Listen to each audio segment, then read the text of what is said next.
Sin maisatu para vai proteger dan defendi I hinengi I cultura I lenguaje I I hano Tani tanu tamoru yes yes yes Tani tanu tamoru yes yes yes Ni ire shaku la la la Did to get into stop that Did to get into stop that Did to get into stop that Did to get into stop that Este who what beat my ihilo Tani Biblia Ibandera who Ibandera Mohan yes yes yes Ibandera Mohan yes yes yes Ibandera Mohan yes yes yes Ibandera Mohan yes yes yes Ibandera Mohan yes yes yes Ibandera Mohan yes yes yes Ibandera Mohan yes yes yes Ibandera Mohan. All right, let's go. Good evening. It's, I was expecting a little more. Right. Okay, well, let's go. Good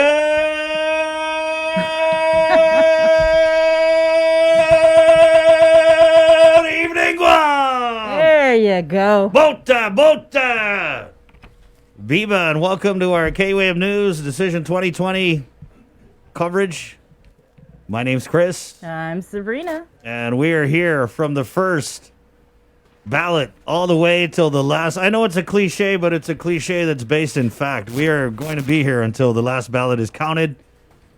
All right, we got coffee from Coffee Slut. Thank you guys again, and the whole team's here. We got Sabrina, Jason Salas, Ken Sanity, our guys in KUAM, our production, bringing you this production live on our KUAM News Facebook feed. Of course, we're right here on the Breeze, KUAM FM, and Agani, Guam, home of the Link.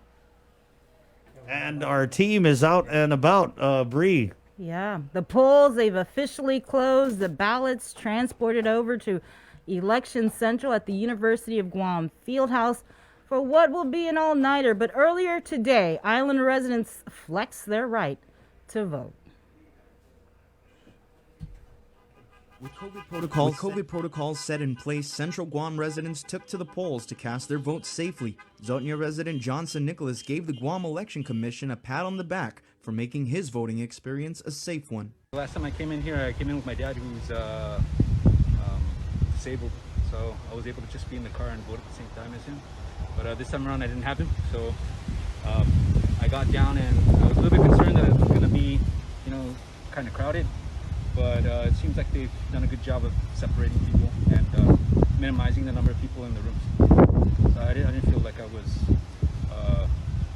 in any harm or anything like that. I felt like they took all the precautions.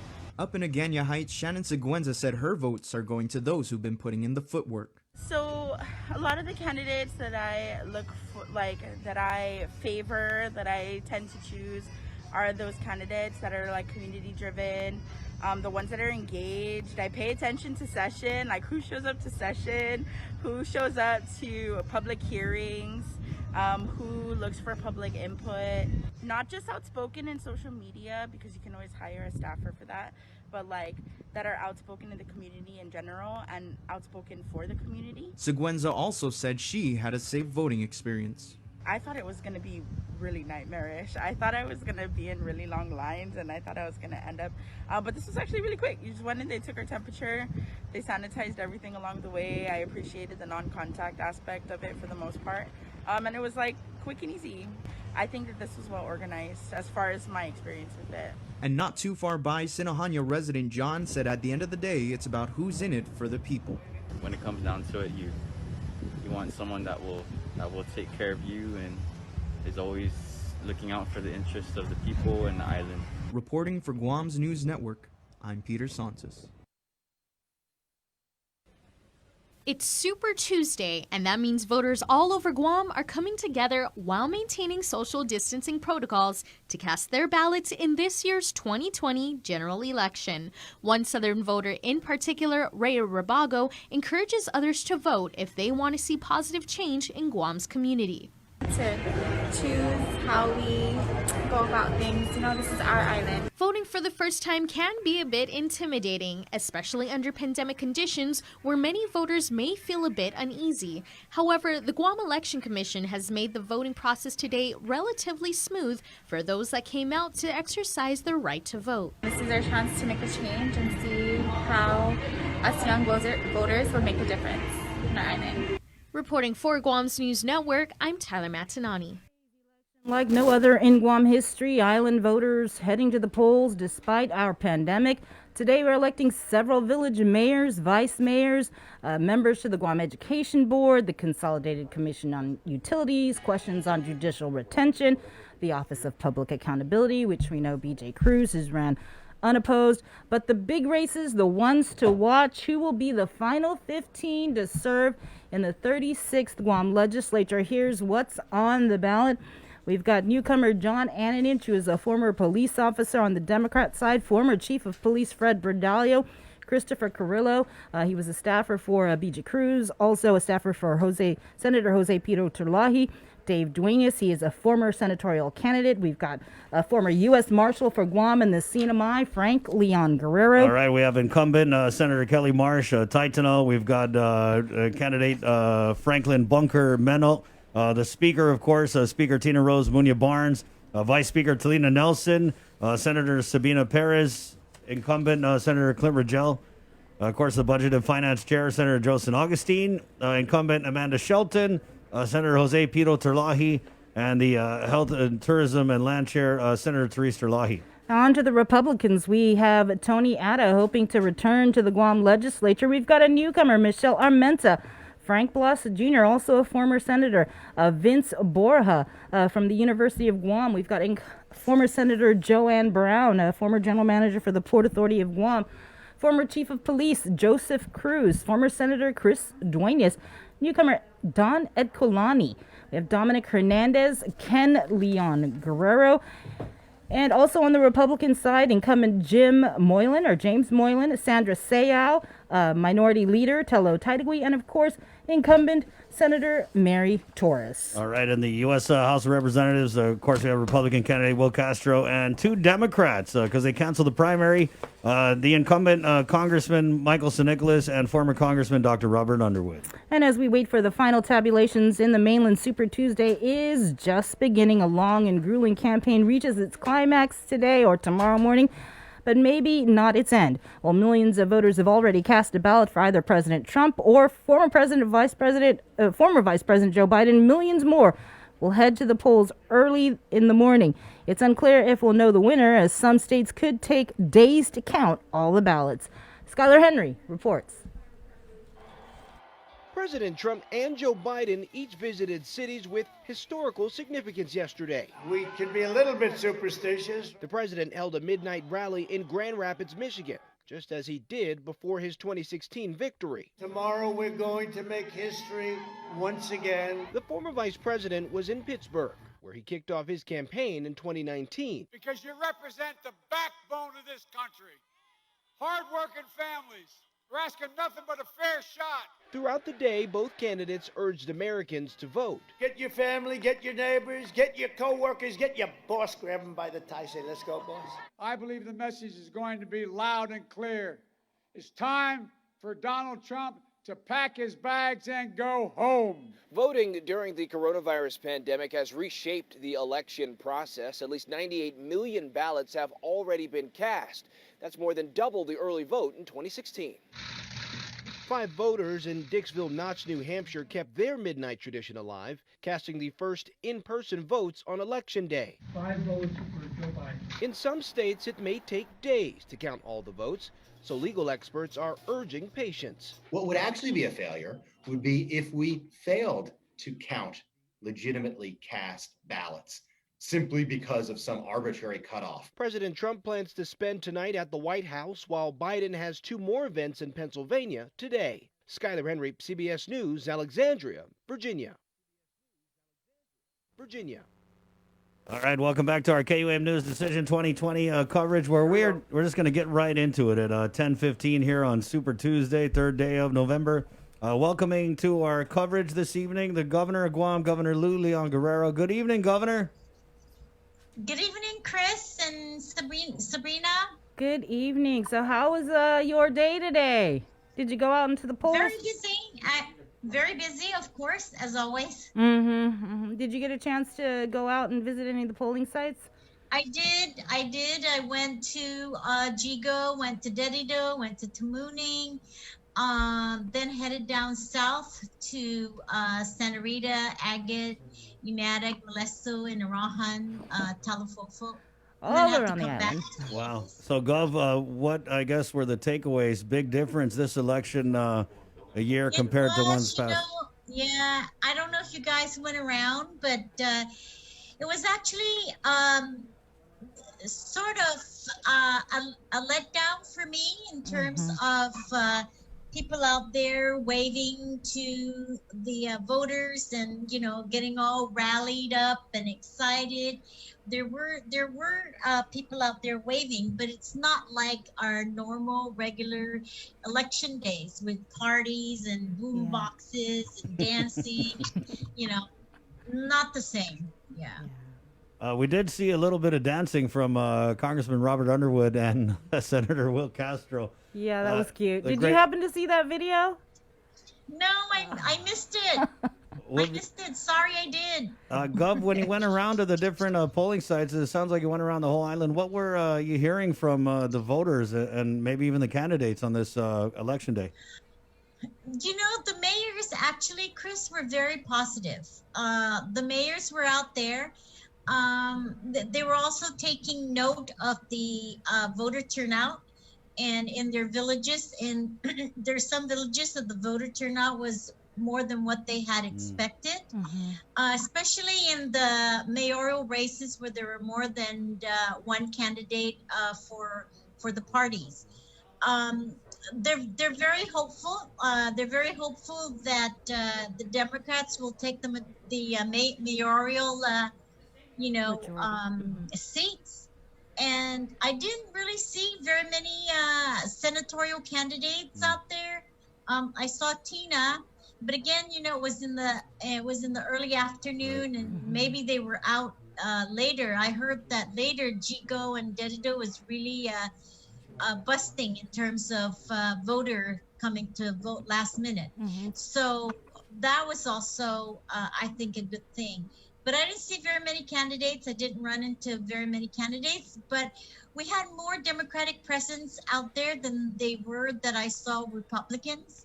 Of course, the biggest drawer was Robert Underwood, and he was very well, I think, organized, getting a lot of his supporters out there waving with his signs, and he was very visible in the polling sites, in the voting sites. Yeah. Gov, as the titular head of the Democratic Party, what did you make of the campaigns that the Democrat candidates ran during this very challenging election season? I thought the Democratic candidates ran a very good campaign. I think they really used all sorts of medium to get their platform out there. They used a lot of the social media.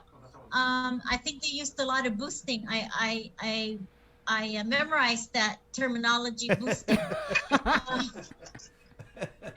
do, and then I know exactly what it is. But there was a lot of presence in social media, and we conducted several virtual town meetings, very well organized virtual town meetings, and was actually viewed by hundreds, at times close to 1,000. Wow. And the way we did it was we did it also by topic. So we not only got to know the candidate personally in terms of their bio, but we also very much knew what their positions and their ideas are on the economy, health, education, and public safety. So I thought that was very well done. I felt, yeah. I mean, it is obvious that you're hoping for a Democrat majority. But there's 3 seats wide open because of Senator Regine Bisco-Lee not seeking re-election, Luis Muñoz, and then Will Castro running for Congress. Who are some of the standout candidates? Because there's quite a few new senatorial candidates and people just new to the political arena. Who are some of the standout candidates for you that you may be hoping to work with? For me, in the Democratic side, I thought Frank Leon Guerrero. I thought Fred, of course, Fred Bergali ran twice, Right. and I'm hoping that on the third time he'll make it. And then, of course, there's John Ananich was another new candidate that I thought would possibly be able to make it. And the Republicans, of course, you have the Tony Atta and Frank Bloss Jr., and of course, former Senator Joanne Brown. The new ones, there were a lot of new ones in the Republican that I didn't know. There was Michelle, I forget her last name. Armenta. There was there was a Sandy, I think Sandy. Sandra Reyes Sayal. Yeah. Yeah, but I didn't know much about them. Much of course, Ken Leon Guerrero, because he's been in, controversial just a little in the media. That's a nice way to put it, Gov. Very critical of the administration. Right. Actually, he's critical of any administration. Nothing seems to go right for him. And so I guess he decided to not be the problem and join for the solution. And, that's remarkable for him. And, I just wanted to say that I have great respect for people that run. It's a hard job to campaign. It's a hard job to get out there. There's a lot of sacrifices you make with family, and even your personal life. You don't have a personal life anymore. You're under the scrutiny of the public. And so I have great respect for people that do come out to want to become a public official and want to be, part of the leadership that I guess would lead our island to better things and better quality of life. And so I have great respect for them, and I thank them for doing that. Of course, not everybody wins. And so that's why you have the campaigning and everybody's out there. I just love it. I do. I really love the campaigning. I love the enthusiasm of the candidates. I love the curiosity of the voters. And, I think we're going to get good voter turnout this election, just from hearing what the turnout is in the various villages. So. And as you made your way around to the different polling sites, what were some of the concerns and issues you heard from voters today that they would like our new batch of elected leaders to focus on? Aside, obviously the pandemic. Yeah, yes, absolutely. That was top of the mind. I think also healthcare was really a concern for them, seeing how, our hospitals being a bit overwhelmed by this pandemic crisis. But public safety remains to be also number one. And so, the very basic ones.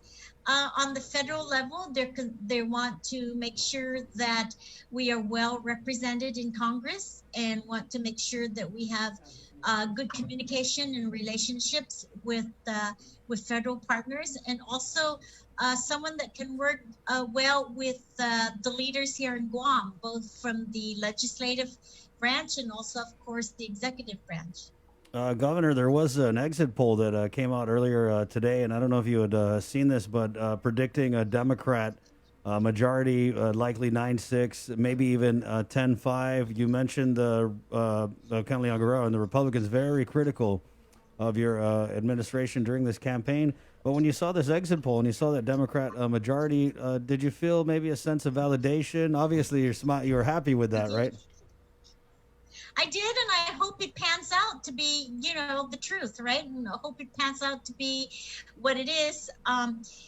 Yes, I think that would show sort of a demonstration of our administration's, organization. And because we did actually, Chris, get out our people. We organized our machinery, and we worked with the various village leaders.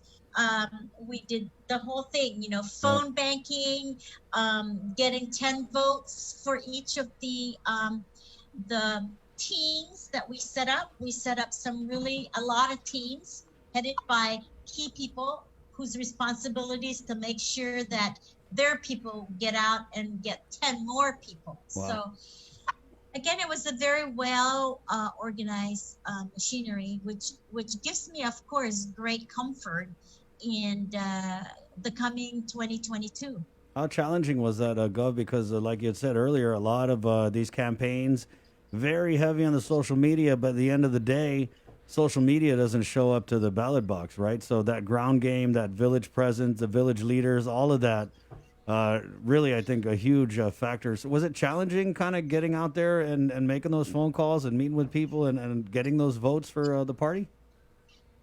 I think it was, like riding a bicycle, because that's what we did during our campaign. Yeah.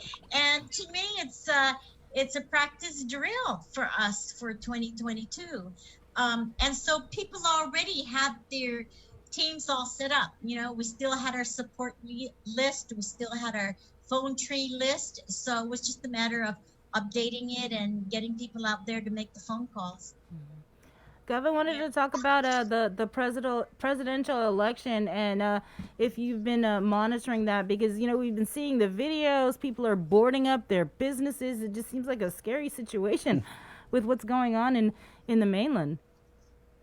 It is. I just wanted to say, I wanted to say when I was talking about voting, and how also the whole voting system out there in the U.S. is being also threatened in terms of its integrity and in terms of its ability to make people to have access to the ballots, and to make sure that people are very much convenienced in voting, right? The mail out voting, ballots, and so forth, and that's all being, I think, threatened through intimidation, and it's, I think, very unconstitutional in my mind.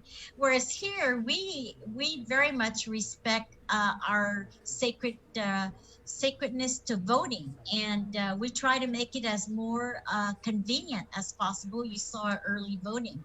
But yes, the presidential race, I've been tracking it very closely. It looks like Biden is going to win. They're talking about the major battleground states.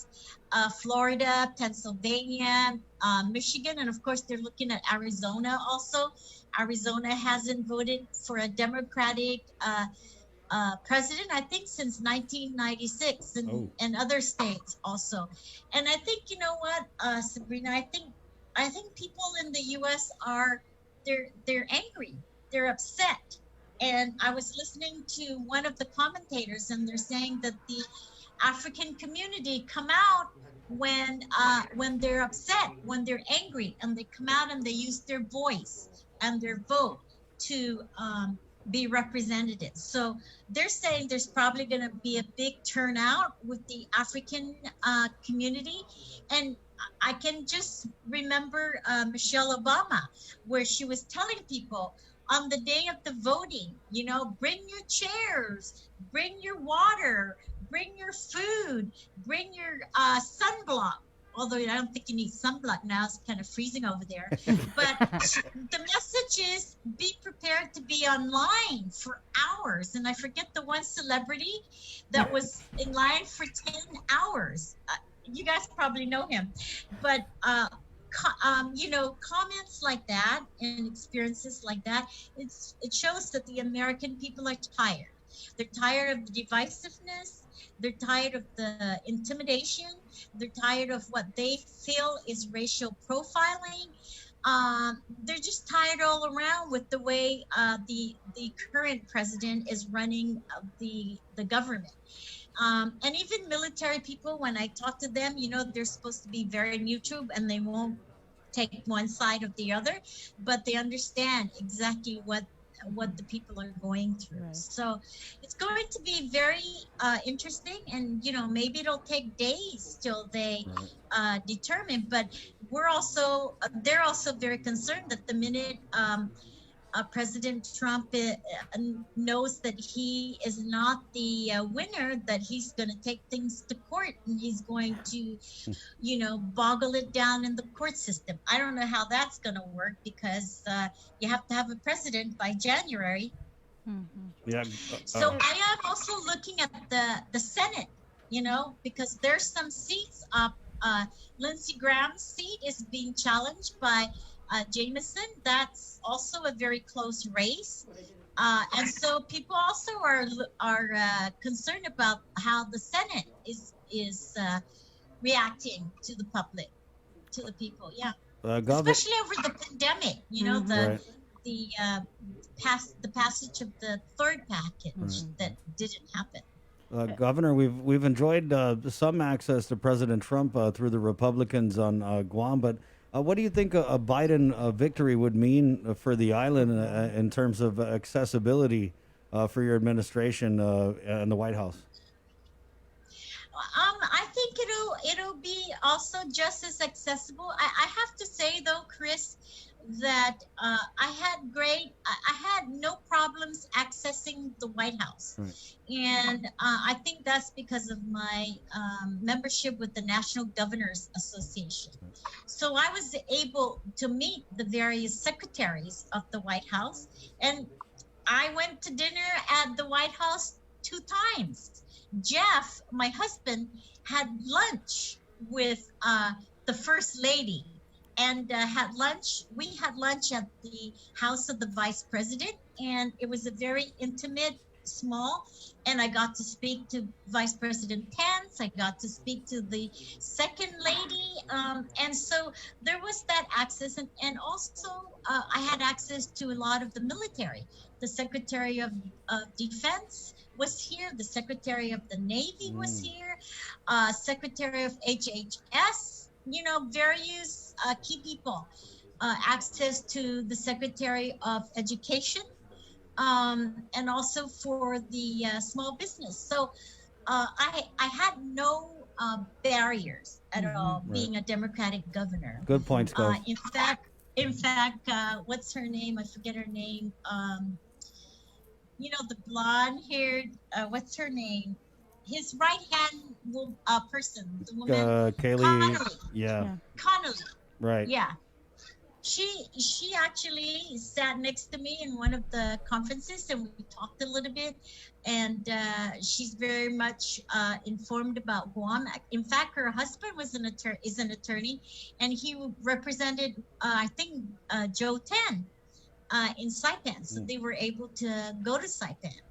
So with being a Democratic president, I'm pretty sure I have the same kind of accessibility, but maybe even more so in terms of recognition of Guam and its issues. So, let's move on to the 3-way race Right on. for Congress.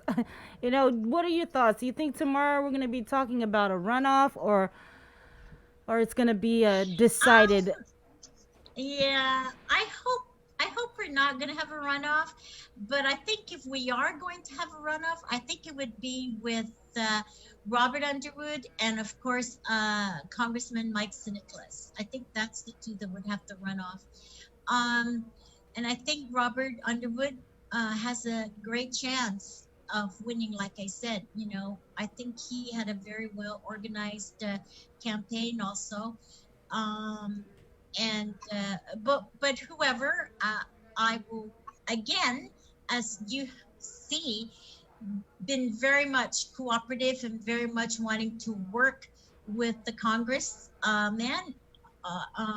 Unfortunately, our Congressman Nicholas thought differently, and so that was a barrier. I think I'm very sad that that didn't happen, because I think we could have done more for the people of Guam. So I'm looking really for a congressman that would be very much a team player, and very much work with not just our administration, but also with the senatorial, the legislature. We have to, Chris and Sabina, that's how we get things done, Right. you know, through policies and legislative work.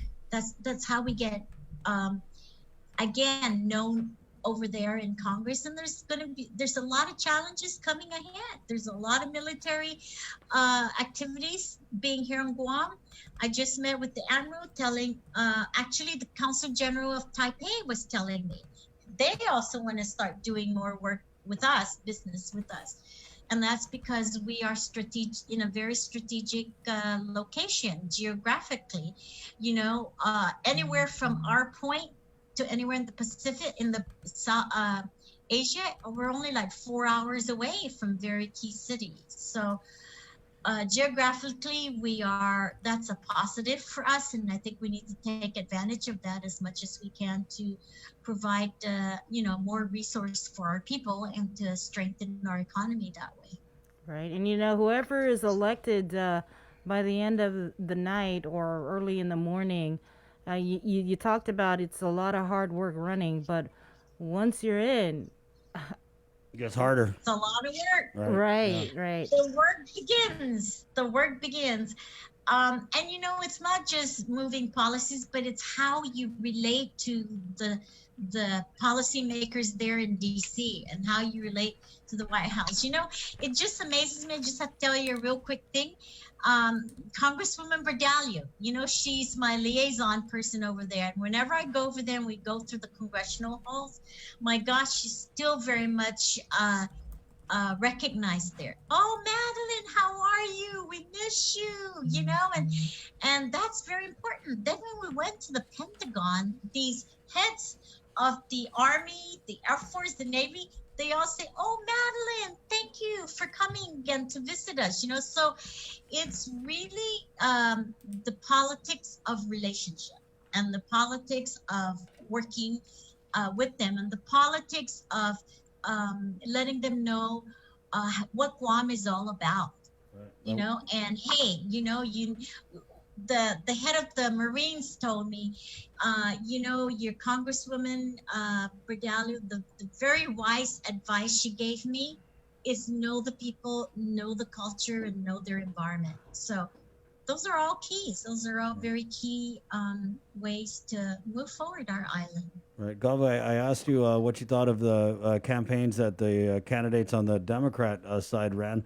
I just want to get your reaction real quick on the campaigns that were run on the Republican side of things. Again, very critical. Was there ever a moment where you felt attacked, maybe personally? And what were your thoughts on the type and the tone of the campaigns that we saw from the Republicans? I never really felt attacked by the senators, you know. Of course, you know, they would make their point and they would bring out what they think the ideas are, or, you know, critical of of some of my decisions. But I did feel very much attacked by the Republican Party in general with messages and releases that they've made, and the last one characterizing me as Stalin, Hitler, or I forget the other you know, terrible dictator, and characterized me in that way. I thought was very mean. I thought was very uncalled for. I am not a Hitler. I am not a Stalin. You know, I am a very worried. I am a very worried governor about the lives of our people here. And I am very passionate and compassionate about the lives of our people here. And that's why I have had to make hard decisions. And I've had to use my authority given to me by the legislature and by a law that was actually sponsored by Eddie Calvo. And Speaker Tony Ompinko, a very much revered person. you know. And so I used those to be able to move forward some of the decisions I made in order for us to try and control this awful virus. And you know how I characterize the virus, right? I sure do, Gov. Sure do. It's a bitch. Gov, thank you for Hey, I your. got t-shirts out of that. Right, you did, yeah. T-shirts Yep. out of- You got a thug life meme. But anyway, I don't have a thug life meme. I felt very demeaned. I really did. Yeah. And I was very surprised coming from any party, but coming from the Republican Party, because I know the leaders of the Republican Party. They're also very well-intentioned people, and everybody is for, you know, a better life for our people. Everybody's agenda is to improve education, healthcare, and so forth, right? It was just a surprise for me, but it was very demeaning. I think it wasn't uncalled for. It wasn't called for, and it just created more division in the community, which our people don't need in this very pandemic crisis, anxiety-producing situation. I thought it was poor taste. I thought it was poor leadership. I really did. Thank you for that, Gov, and we appreciate you helping us to kick off our election night coverage. I hope you're doing well, and keep in touch, Governor. Thank you again. Take care. I will, and thank you for all your coronavirus ads there. Wear your mask and so forth. Thank you, Gov. Appreciate it. Take care. All right, what do we got in the virtual Zoom room? Gov, hold on, because Jason made something. What is it, Jay? We got virtual Roschetti, Gov. So there's virtual Roschetti in the Zoom room if you want to take some for the first gentleman, okay? The corn soup. Oh, okay, you got it. Hey, Gov want corn soup. Go get corn soup. Thank you, Gov. Okay, that's that, Josh. Thank you. All right. Stay safe. There you go, Governor Lulian Guerrero kicking off our election night coverage here on KUAM News. It is Decision 2020, and we're now heading right back out there where our Adriana Cotero is standing by. Right. She is at the University of Guam Field House, University of Guam Calvo Field House, and she is with Guam Election Commission's Pat Seville. We're still waiting for the tabulations or the ballots to be tabulated, but we're going to go to her now. Yeah. Adriana. All right, Adriana, we're going to go. She's standing by with the independent member of the Guam Election Commission Board, Pat Seville. Adriana, go ahead.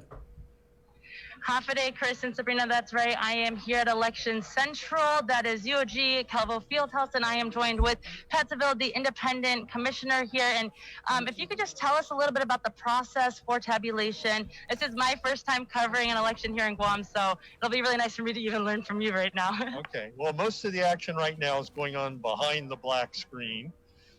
We have, 67 precincts. After the precincts close, after the polls close, they gather up they have some administrative things they do there, then they gather everything up and they come down here in escorted buses. I don't think all of them are here. Now this year, because of COVID, it's a little different.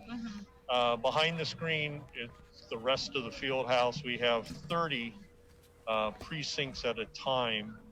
What they're doing is they are opening the ballot. The ballot boxes are unlocked when they get down here by one of the commission staff.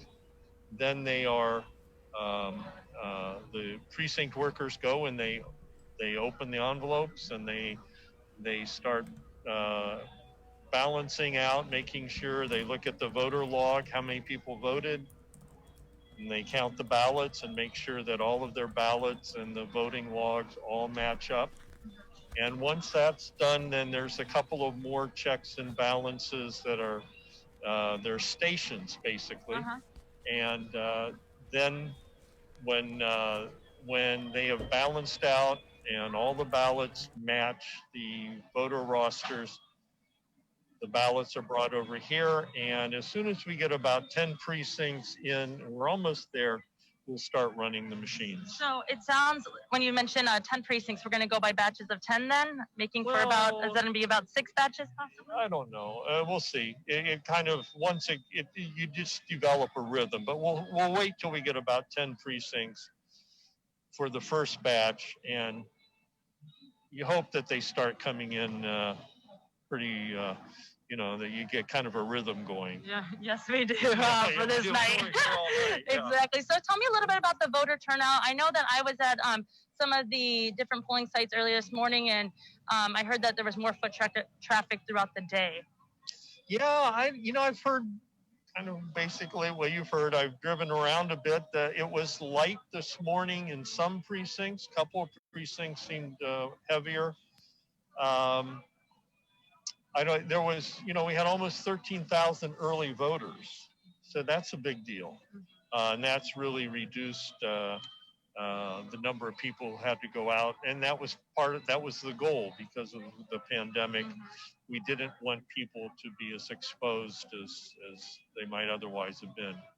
So a lot of people chose to vote from their cars, which I think was a safe choice. And a lot of curbside voting. A lot of curbside voting. I'm told the numbers are low this year, but we'll see. So, that kind of segues into my next question. Just wondering if there were any challenges throughout the day, or even do we foresee any challenges ahead because of COVID? Not because of COVID. There have been some challenges lodged, and those will be addressed by the commission a little later on. And those are kind of they're not routine, but I mean, they are fairly the typical kind of challenges you get where a poll watcher will say, oh, this voter isn't a resident of this village. And then that will have to be addressed by the commission. And as I was at the polling sites this morning, I noticed that a lot of the voters actually were complying very well with the different restrictions that were in place, following social distancing and also wearing the mask and checking temperatures. So you didn't have any issues with that at all?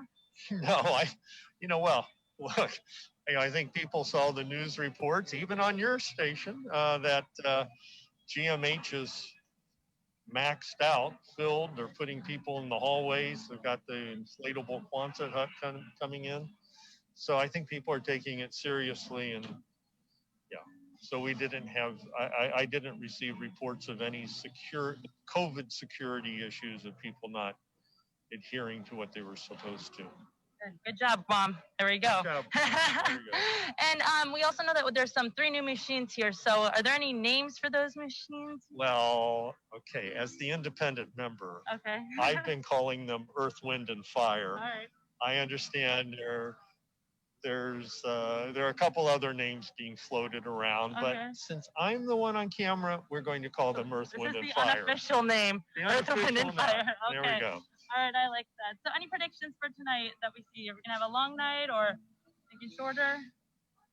Well, never know. It's okay. I went on the far side. I predicted we'll be here till 6 a.m. Okay. But most of the betting is around 2 to 3. Okay. Good We'll thing see. You can't see my facial expressions under the mask, right? Yeah. But as far as we know, all the ballot boxes are in from the different precincts? No, I don't think so, not yet. I think there are some precincts that I'm told haven't arrived yet, but normally in elections gone past, they would all be, once they arrive, they all come into the area behind the curtain. But because of COVID, we're only doing 30 precincts at a time. And half a dozen precincts have already cleared, and so other precincts have been brought in. So we're trying to get everybody in and out. Yeah. All right. Sounds good. Anything else you want to add or any messages? Okay, I got a quiz for you. Oh, God. Oh, yeah, come on. Oh, no. Why do I have to ask that question? Just kidding. Always a test. Okay, all right, I'm ready. Okay. At the last presidential election, who did Guam go for and by what margin? At the last presidential, who did they go for? I don't know the margin, but can I just say who they went for? Okay. I'm gonna guess Republican, Trump. Oh, I'm sorry, no marks on that. Hillary, 3-1. Okay. So it's going to I be. just learned something new tonight. Okay, so it's going to be interesting to see. Yeah. Yeah. Exactly. I realize, As well. unfortunately, our votes don't count here for president, but it'll be interesting to see if Mr. Biden, Vice President Biden, keeps that margin, or if Trump has gained more popularity.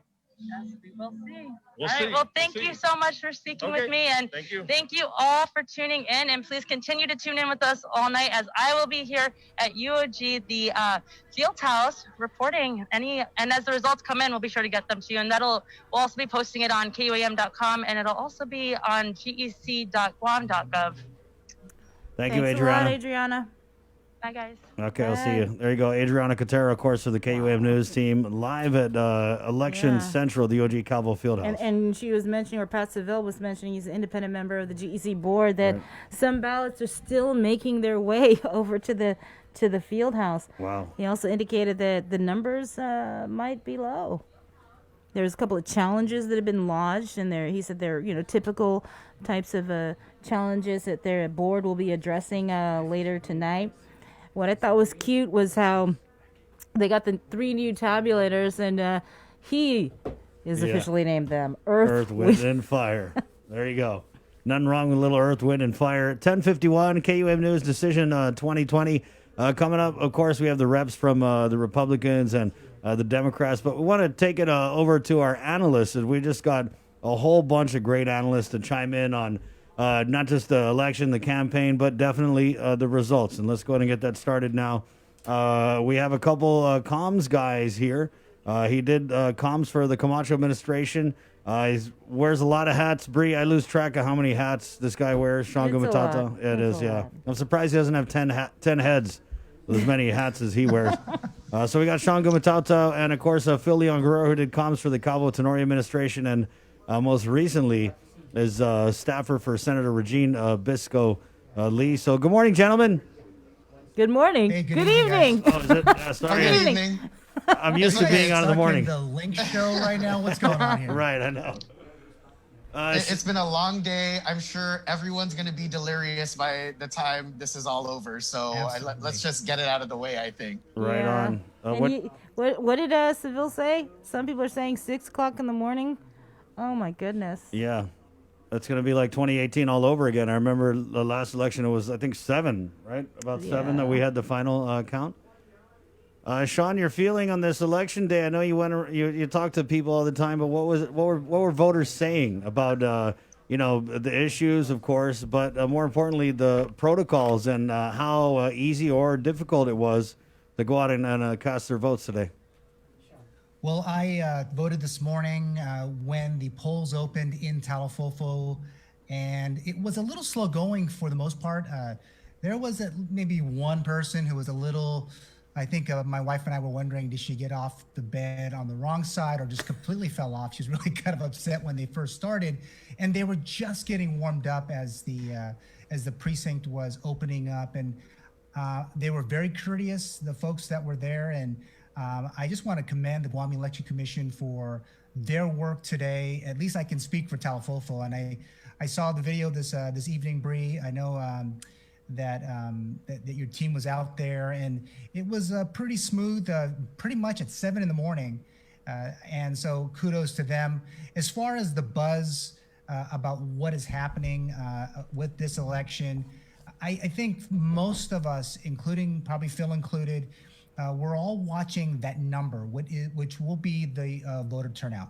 So at 55,542, which is the general elections, kind of the registered voters, as we talked a little bit about before, that 69% is really what we're expecting to see, which would be historically the same as we've seen over the last 20 years. So if you take that number, what was the number from going into it? 12,000. 23%. Right, So there's still that 25,000 vote threshold that we need to see going into maybe 1 o'clock, according to Earth, Wind, and Fire. If we get that at 1 a.m., then I think we'll see it'll be lower than the last, or could be more than the last general election. But I mean, it's being optimistic, guys. I think we've seen it at the polling places. just all over the island from the Gauntlet in Dedido all the way down to Umatic. Even one thing I forgot to mention earlier in our when we talked a couple earlier today or yesterday was the fact that the mayoral races were going to have a big impact, and in all the villages, I think it would be kind of short-sighted to think that that wasn't going to have an impact on turnout, because normally those issues are now village issues. And so for me, I'm excited to see, especially even in my home village, if we're able to get past that 69% turnout. And I think it'd be, if we get 70, that would be kind of a stretch. I think the last time that happened was back in 2000. So very optimistic on my end. What about you, Phil? What did you see out there today? Well, I want to, my indication for how busy the polling sites were, I went to my village of Agania Heights around lunchtime, and it was pretty dead. I didn't have to wait to go into my precinct, and Agania Heights Elementary basically has two sites. So I was in the, whatever it is, K through Z, and A through J was in another classroom. There were about 5 people in line for the other polling site when I got there. By the time I was leaving, there was still a line, but there were brand new people that were waiting in. So the turnaround was pretty fast.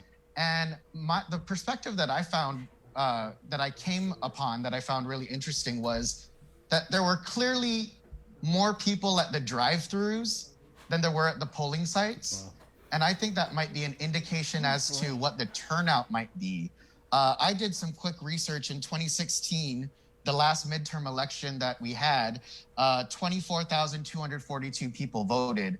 That ended up being about a 49% turnout from the registered voters. Right. If 13 or so thousand people voted already, I would be really surprised if we surpassed 24,000 voters in this general election, just based off of what I was seeing personally and what I was seeing over on social media. Right, yeah. I mean, the Gov did comment when we had her on. She said she was surprised, the turnout, the lack of turnout. Yeah, and I made the point, or the last time Sean and I were on with the bigger roundtable, but I really do think that this calls into question the narrative that we've been hearing for months, that there's this wave, this upswell from the grassroots that are unhappy with the current crop of senators, that are unhappy with the current administration. Because if that were the case, we would at least be able to match what we had in 2016 when we didn't have a pandemic, when we didn't have tens of thousands of people unemployed. But I'm just not seeing it based off of what everyone was showing today. Yeah, but Phil. No, I was going to say, so who do you think voted? Do you think we're seeing the younger people voting in this election, or Manumco's voting? Because it really does sound like it's really low. Right. Well, historically, guys, you always see the older folks from age 35 up to the super Manumco, right? Those are the guys who are super active. In fact, I was looking at some numbers from the last election, the last 2 cycles.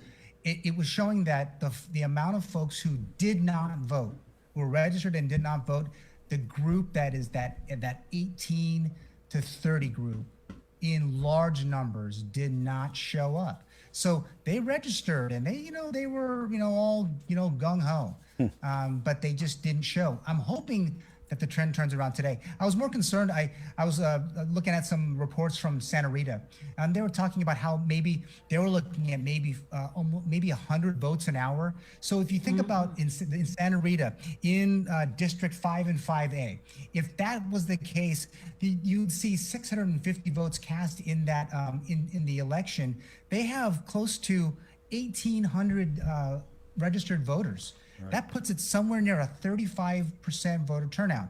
And now if I'm Mayor Dale Alvarez and I have a challenge from Kelly Lozama, right, and it's only 35% of the votes have come out, I'm concerned. And that would be the case for most of the races that were contested. I think the big ones, Sabrina and Chris, you would all agree, if that was the number in Jigo, then I think you're going to see a runoff for sure the next 2 weeks. Well, let me ask. that one and others. Right. Let me just ask you guys. Let's talk about the elephant in the room. This election, COVID-19. How much of a factor do you think it was? I mean, we're seeing record hospitalizations, high number of positives, community spread of the virus. I mean, it's rampant. Do you think maybe people didn't turn out because they'd be risking their lives if they did? Was that a factor? I think that the government, primarily the Guam Election Commission, has done an outstanding job to try and get as many people to vote in this election. They opened curbside voting to everyone. You didn't need any reason to be a curbside voter, either if you were going to do in-office early voting or if you were going to be voting today. You could vote curbside just because you didn't want to get down. So I don't think, for me personally, and again, I don't have comorbidities, I'm not in a high-risk scenario, but for someone like me, I don't think that COVID would be a reason to not show up. If anything, I think this is probably the current level of apathy that anyone would find for a midterm election, plus people just not wanting to leave the house, period. And I don't think that's necessarily because we're afraid of COVID. I think that's just because that's where we are in this anti-social climate of ours. Yeah. I brought my own pen. So just to be so did I. Clear, I brought my own pen. So I was, was following the instructions. I know that I had family members who were kind of debating about going. They were just a little bit frozen whether or not they should go and take the risk with comorbidities. So they were a little concerned.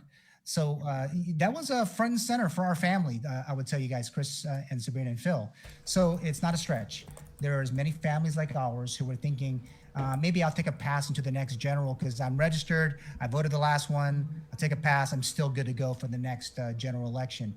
But I think there was a lot of those kind of conversations happening, and I hope they weren't too scared off. I'm hoping people would have prepared like Phil and I, and we either took the right time or took our own pen or whatever. I gotta read this, guys. We have somebody watching on our stream, and he writes, they go to Ross and eat out, but scared to go vote because of COVID. Right. Oh, dear people. Exactly. I don't know if the people who go to Ross are the voters. That's what I was saying. If you look at the willingness to go to DFS for a sale, the willingness to go to Ross the day that it reopens, the willingness to stay in line forever at the drive-through, and if it's not translating over to a civic duty, then I think it's because there isn't a whole host of people out there that are registered to vote that are feeling like they need to be motivated to vote. And if you're not being motivated to vote, you're probably not as mad as some of the people that are screaming on the radio every day. And you're probably feeling not as disenfranchised by as you might think if you're just reading Facebook comments on news articles. But what I will add to for the people that were afraid of COVID too, it just slipped my mind. The GEC offered homebound voting as well. And they visited people that were in isolation for COVID. So, I just don't think that there was any reason to not participate, primarily because the GEC went above and beyond to ensure that every single person who wanted to vote could vote in this election. And guys, think about schools and how we're all doing stuff by Zoom and the way that business is being done because of this whole entire pandemic. Again, extraordinary times, but just think, elections moving forward will now be done way differently because of this whole situation. And yes, credit to the GEC. Maybe there might be some big reform down the road after what happened this last couple months.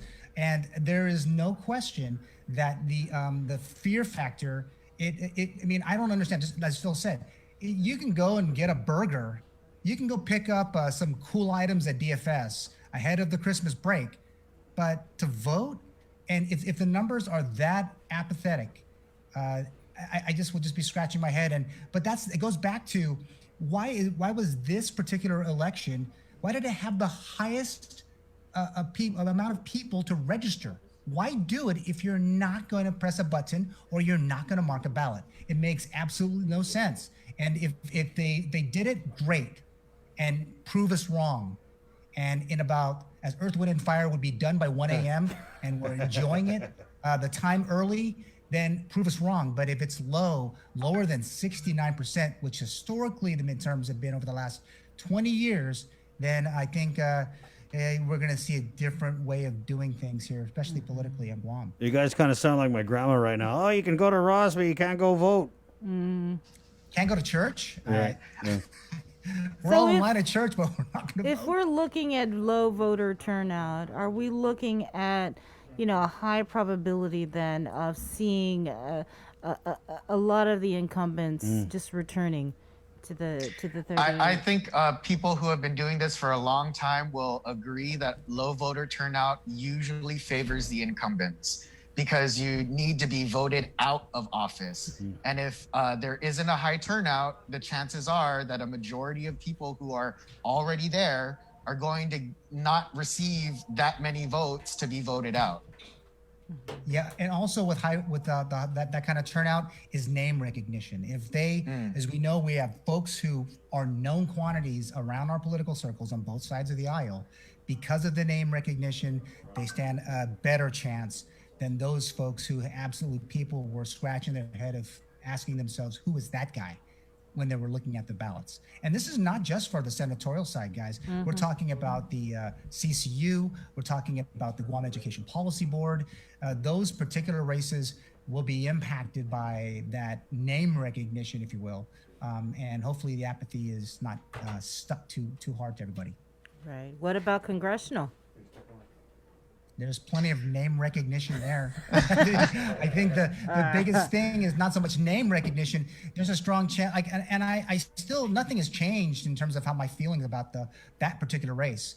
I think Robert Underwood ran the classic campaign for Congress. He did it better, unfortunately, than the other two candidates. And he was everywhere, it seemed like to me. And like I said earlier, Chris, you said take a stand, right? Yeah. And put your neck out. So earlier I said it, I'm not going to back down. I believe that Bob Underwood just won his 6th term as a Congress member. So. And I think it's not just because he appeared everywhere, but it also seemed like he had everyone behind him. I think that, and maybe it might have just been because of the number of campaign commercials that ran, but I think I saw more Republicans endorsing Robert Underwood than the Republican candidate for Congress. And I think that speaks to the bridges that he's been able to build over the years, and the character that's really behind that name that we all recognize. Right, yeah. I wanted to share this post here from Congressman Nicholas' Facebook page. We talk about the campaigning and Underwood being visible.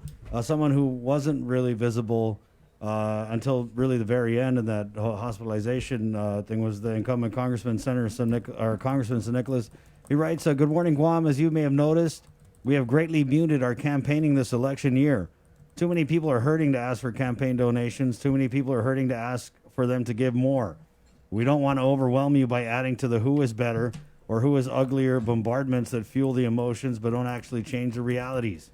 There comes a time when a public servant needs to trust their service and rest assured that the outcomes delivered throughout their service will be an outcome delivered by the people on election day."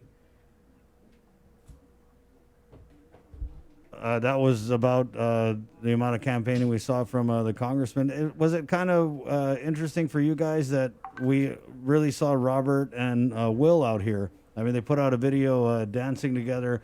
In some ways, it was a 3-man race, but maybe a lot of people would say only 2 showed up to play. I think it depends on what you're paying attention to. If you're the type of person that lives on Facebook, it was a 3-man race. If you are, if KUAM is your main source of news information, it probably was a 1.5-man race. And so I do think it depends on the voter, particularly how they absorb media and what their choices of platforms are. But I definitely think that the congressman knows his lane and what he's popular in and stuck to that primarily. And if you weren't there for a Facebook conversation with people who would shout you down or block you, I think that was really unfortunate too, that there are voters out there that cannot communicate with the congressman because he's blocked them on social media. And considering that's his primary way of communicating, you're basically cutting off the only way to talk to, I don't even want to say a constituent or a taxpayer, it's the person that you swore an oath to serve that you're blocking here. Yeah. Was there a follow-up Facebook post that said, "Good morning, can I have a vote?" Because I don't think he did that. In fact, if everything's going to be on social media, he should have asked for the vote. And so I think that just because we're now doing this thing virtually, and he was released a couple of days ago, Will had no problem, Dr. Underwood had no problem seeing people and waving at them and saying hi in their village. And Mike's from my village. I did not see him running around with his family, nothing. But the ask wasn't there. So he can't expect he's going to get a vote if he didn't even ask. And he's pretty good. I thought he would be savvy enough to ask for a vote. But even in these times, I think he really lost some big opportunities. Not just, and Phil's right, it's not about just watching and seeing on certain parts of the media. It's everywhere. And if he didn't make that ask, including the place where he handles most of his, time and effort, then he's going to get what he gets because he didn't really make the ask. Let's talk about. I want to just follow up on something with Sean. Let's say there wasn't this pandemic, and it was all politics and all the campaigning that we usually see. Do you think Will Castro could have had a better shot, or are you saying that Underwood, when he signed the paper, it was done, or done for Will, for that matter? Well, when I was following his campaign, and then a couple of big events happened for Will, and he's a friend of mine, and I and as a party guy, I'm backing the guy. But I will tell you that the biggest thing that happened to him, he got COVID, and he got kind of sidelined for a while, and he got back up there. He got stuck in session for a while, and he wasn't able to really move around. A couple big events kind of took him away, but he was pretty much hard charging. He was trying to get the word out. He was talking to people, shaking hands as best he could, or elbows, for the lack of a better word. But he was trying to get out there. And even when Robert Underwood declared, he just kept trying to go at it. But it's a Herculean task to go with COVID and the whole situation. Kind of challenges. I saw him down in my village. He was in Ipan, he was in Zotnia, he was all over the place. When I saw him out there trying to get at least his name and his face out there, he's very recognizable. He's at forums all over the place. He debated Bob Underwood at Rotaries and high school events and college events. I think the traditional ground game kind of got derailed when he got sick, but he was trying to get back up, and give him kudos for that. Robert Underwood took full advantage of obviously his opponent having the record issue and challenging it, and the two of them just had this separation came at some point, right? And that's where we're at today. Senator Castro cut his teeth with Senator Angel Santos, and it really shows in his way of campaigning. He says yes to every opportunity to speak to people. He will go to the back kitchen and talk to somebody for an hour to understand where they're coming from, to see how he can best serve. But if I could give unsolicited campaign advice from someone who didn't advise that campaign, I would say that it was probably hard to get some votes if it seemed. I watched a lot of the joint appearances that he had, especially on the link, right? And I heard a lot of agreement between these two candidates. Yeah. And if there's really not a lot different between candidate A and candidate B, it's going to be it's not an easy decision to be made. And I think in some cases, you're just going to be written off because the next guy has a more recognizable name, or the next guy was in public service longer, or the next guy has built his reputation just for a longer period of time than you had. So I would have thought that being the lone Republican candidate, that he could find some really contrasting political stances to really show why voting for him would be different than voting for instance, Dr. Robert Underwood. Yeah. It is unfortunate. I really was looking to see more from Congressman Sid Nicholas in terms of engaging his opponents and really seeing Yeah. him in action and fighting, So it was just kind of weird, just Yeah. not really hearing from him. But then again, he really doesn't talk to us anyway. So Yeah, But it's one thing it's unfortunate, to really. during your Yeah. term to have a media blacklist with the people that you don't agree with. Mhm. But when you're running for re-election and you're submitting yourself to the people that you're supposed to serve, and you're asking them to judge you, and you're asking them to send you back for this term of 2 years, you really owe it to the people to show up and to do something. And I didn't see that kind of campaigning from our incumbent delegate this year. Rather unfortunate because I mean, Congressman St. Nicholas, he's I feel like he's a good speaker, and I would have loved to see him square off, and really, I really felt like we didn't really get the chance for him to explain any of the investigation or the attendance, the voting record, and I think those were just huge questions. And what you ended up having was Robert and Will just teeing off on these issues with just nothing but silence coming from Congressman St. Nicholas. Yeah, I'll tell you what I don't want to hear from a politician under investigation. My lawyer said not to say anything. That's just crazy. or he kept just dragging on. I mean, his whole state of his camp, the whole state of the Congress address, and just all the missteps that he was making, and then just making just crazy comments across the entire 2 years, and then just kind of like it all ended with him on a bed at GMH hanging up on us, hanging up on y'all. That just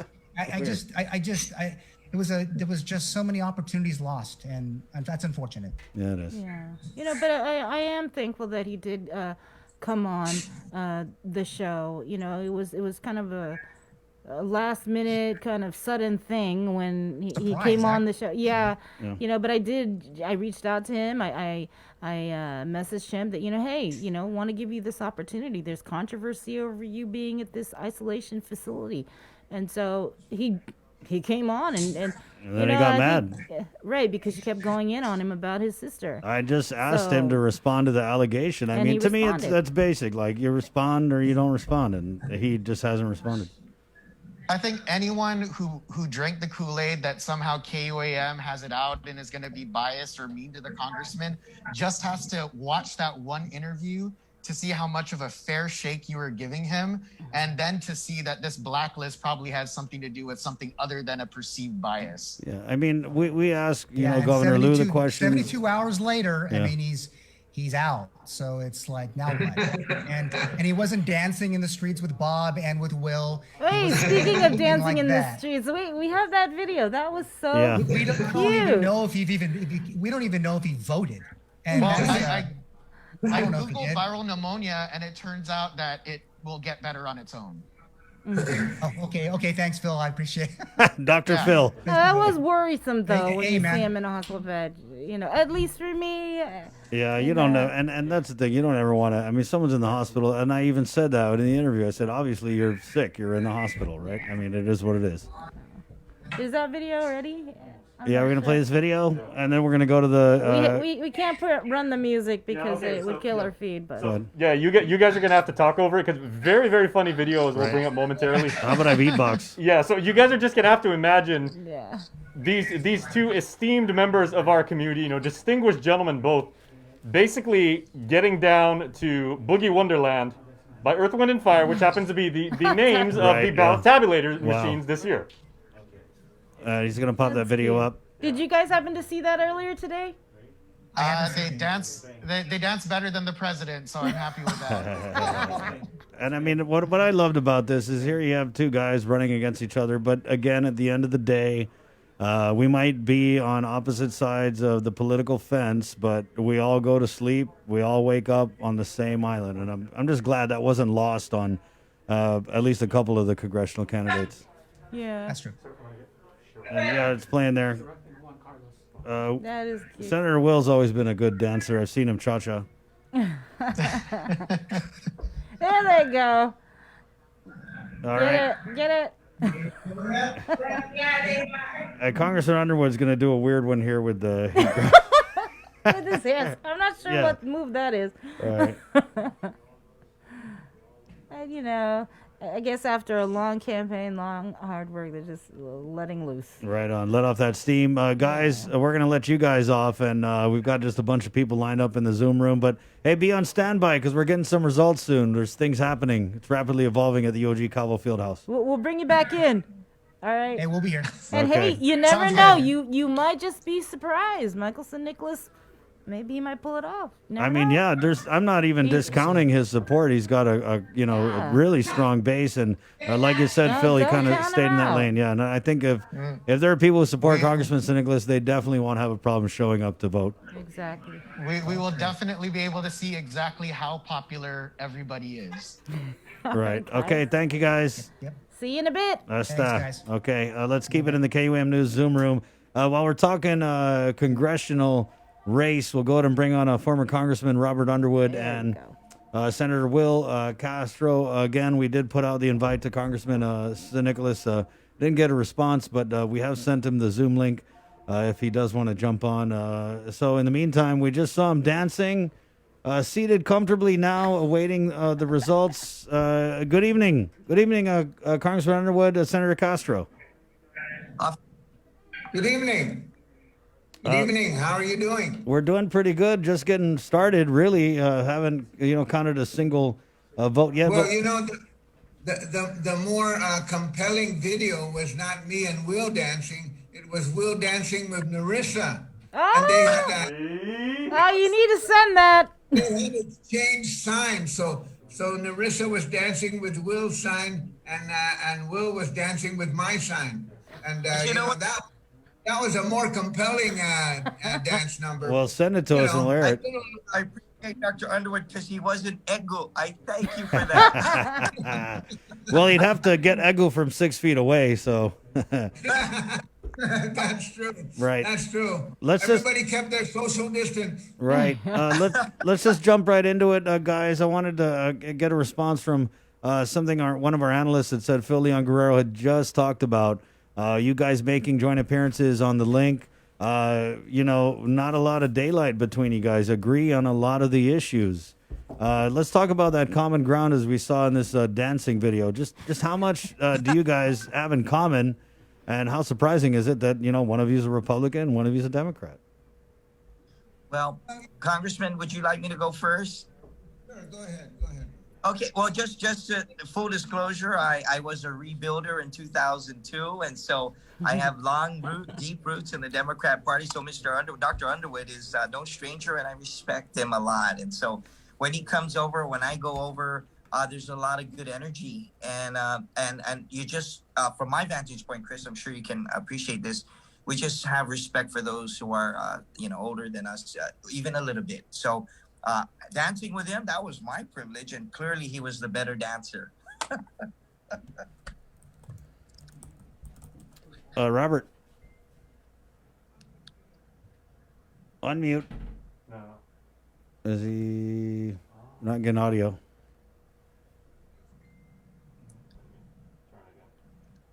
But while he's coming on, Yeah. His camp and our camp, every time we meet up, it's just been positive energy. And so, I appreciate that. This election's been wonderful, a wonderful experience, even with all the other Democrat senators. And, I think that was uniquely different about this election, notwithstanding some of the things that may have been said between the two parties. But other than that, by the way, for the record, we don't agree on all the issues, but we agree on having and maintaining respect among each other.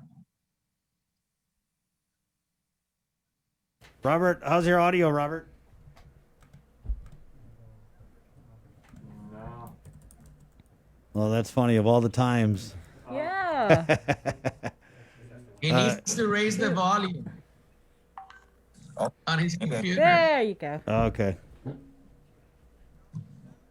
No, we're not getting them. Oh, go ahead. Hey, Doc, maybe try leaving the Zoom room, and then we'll let you right back in. It's probably just a microphone glitch. I'll let you right back in, Doc. Right, and then we'll just go with Senator Will. Senator Will, tell us about your day today, Election Day. Where'd you go? What'd you see? Yeah. What'd you hear? So it was really different, obviously, for because of obvious reasons. So, you didn't have as many hospitality tents.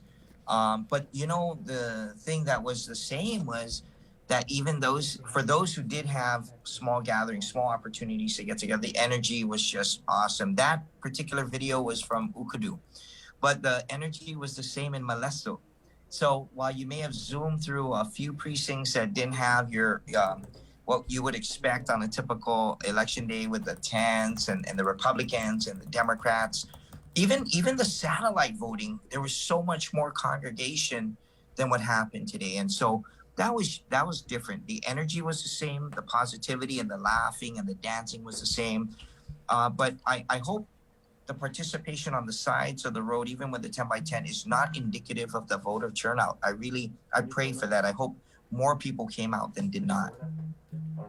You think more people came out? Is that what you said? I'm sorry. No, I'm hoping that because of the sparse participation on the sides of the road, that it's not the same. It was pretty crowded in Ukudu, obviously, and Tamuning, and I think the larger villages. But you know, you just don't know, because as candidates, we're moving from precinct to precinct, and so you don't get I didn't get a good grip in terms of the voter turnout, other than if you were stuck in one area and waving and engaging with the voters who were coming in. Other than that, it's no real easy way to tell unless you check in with the Republican Central Committee on our support list. And so I felt good about today. It was a beautiful day. Yeah. Yes, There you are, Congressman. Go ahead, Senator. Congressman, Senator Castro is just finishing up, and then we'll get right over to you. Go ahead, Senator Will. Okay. So to wrap up, back Congressman, I was asked about the general mood of today. And so, you know, again, even though with the lack of hospitality tents, if you will, those that did have hospitality tents, the energy level was still there. And so I appreciated that very, very much. And so you saw what happened when Dr. Underwood came over. 9 times out of 10, I'm the one going to his camp. So I appreciated him coming over to the Republicans. Congressman? Well, I differ. I think it's a little bit more even than 9 out of 10. But you know, all right. Will and I have had a long relationship, and there are differences. There are differences in the way we see things, and the way that, and of course, political connections are different. But you know, at the end of the day, we're all people from Guam, and you know, Guam needs a lot of help, and so I think that's pretty much a mark of a good, healthy relationship. And I would have to say, of course, that I've had that kind of relationship with most people I've been in political competition with over the years. So it's not unusual. I think Will's a pretty open guy, and so it's the same relationship. But today, out on the campaign trail, it was, you know, there were times when you thought, well, you know, this would be different if were regular times. And of course, I think the voter turnout was not as good as it is normally, but the candidates were very spirited. The people in the villages were very spirited, and I was just happy to interact with them and make it to all the precincts. What about your sense of voter turnout, Congressman? Pardon me? What'd you make of the voter turnout when you went around? Well, the voter turnout didn't seem as steady, you know, and then there were some places, I think, where people were reporting that it started to back up as the polls closed, and as the end of the day, people were getting off of work. But it just didn't seem that energized.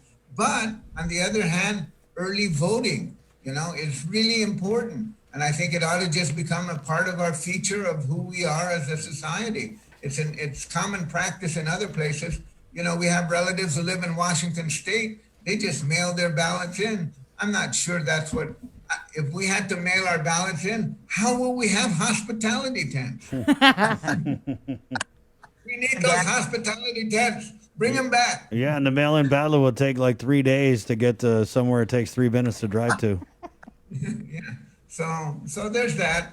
But I think that it's like every challenge presents an opportunity to reshape our thinking about things.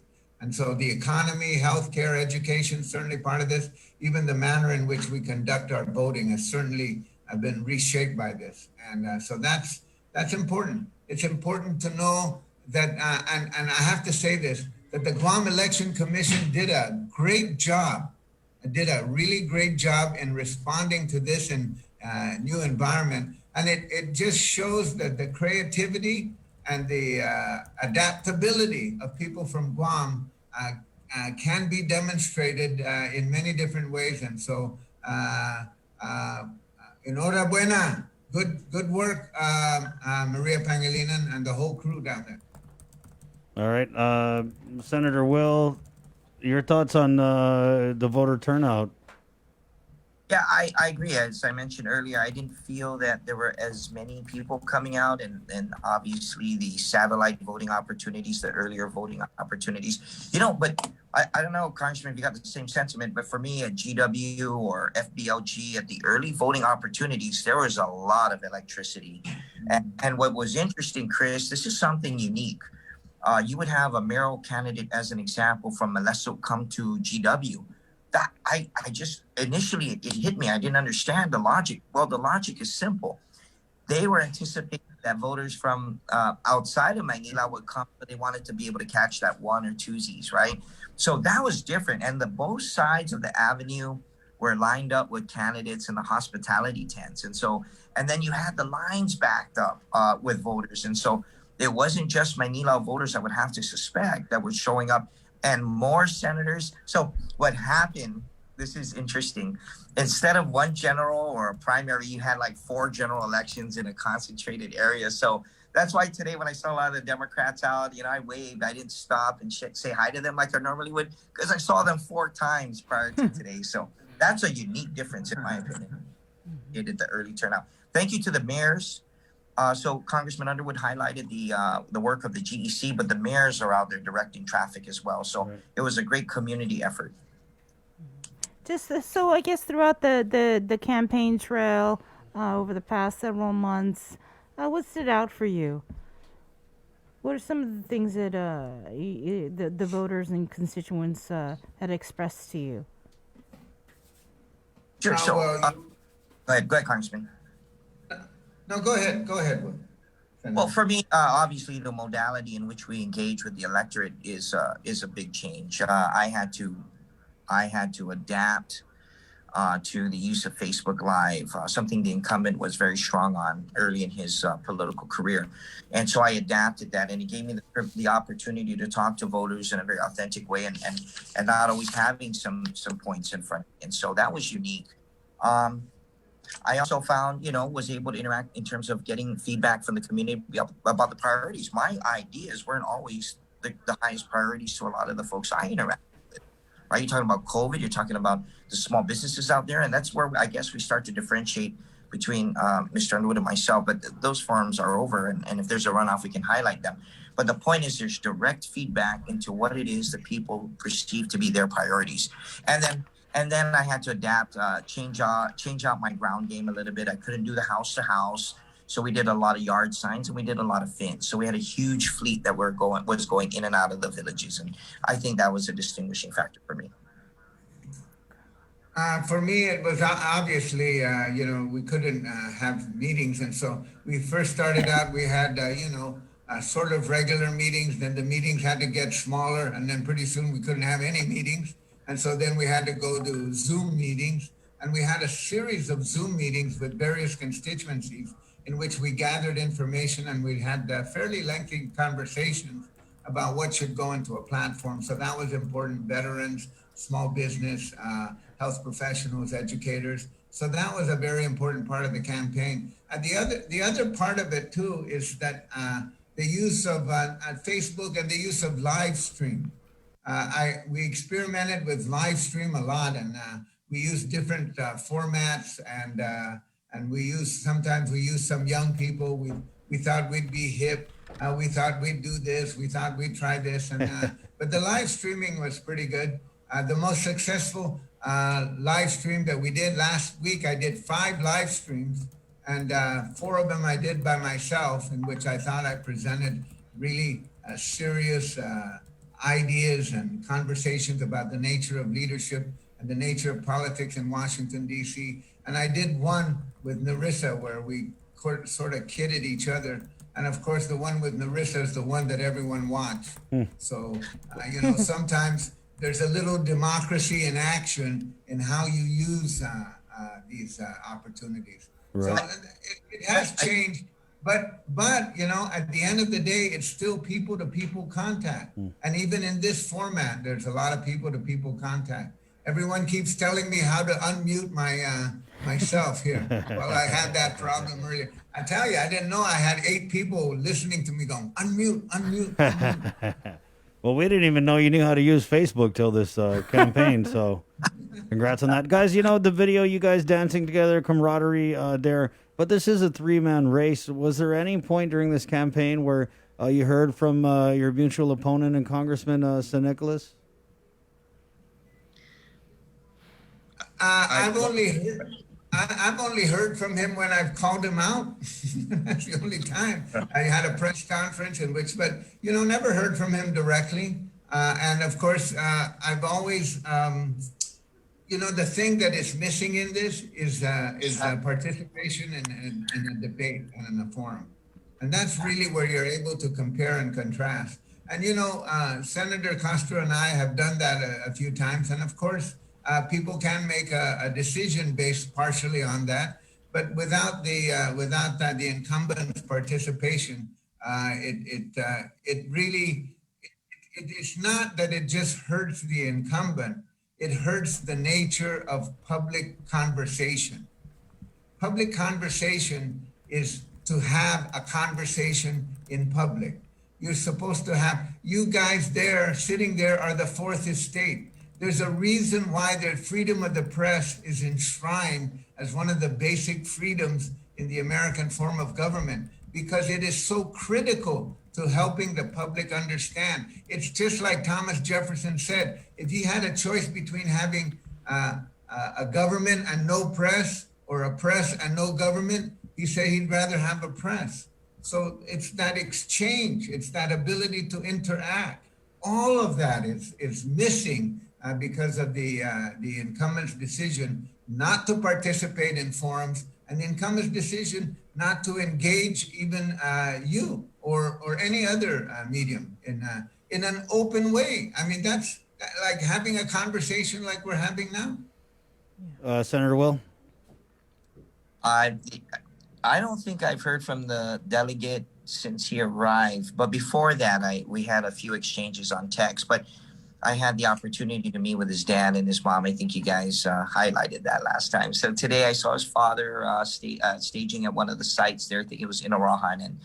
But you're right. I haven't heard from Congressman San Nicolas since the last time he responded to my text. And so I do communicate through his whoever's on site at the time. So he's got some staff that were present all day today. All right. You guys going to be up throughout the night? We hear that they just fired up the tabulation machines at UOG.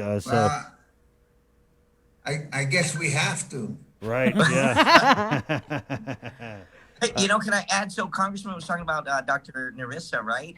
I tell you, that was a unique thing too, Dr. Underwood, in terms of I do Facebook 3 times a week too. And I had my daughter on, and we didn't script this. And, she said something that really evoked a lot of reaction. She said, I think my dad will be okay because he knows when to step down so that my mom can make the decisions. And I was taken aback, but people like that kind of realness to the discussion. So I see what Dr. Underwood was referencing in terms of bringing a unique dimension to the discussion aside from the candidates. So that was cool. Very good. All right. We're going to go ahead and let you guys go, but stand by and check your WhatsApp, okay, Senator Will? Thank you. Okay. Hasta.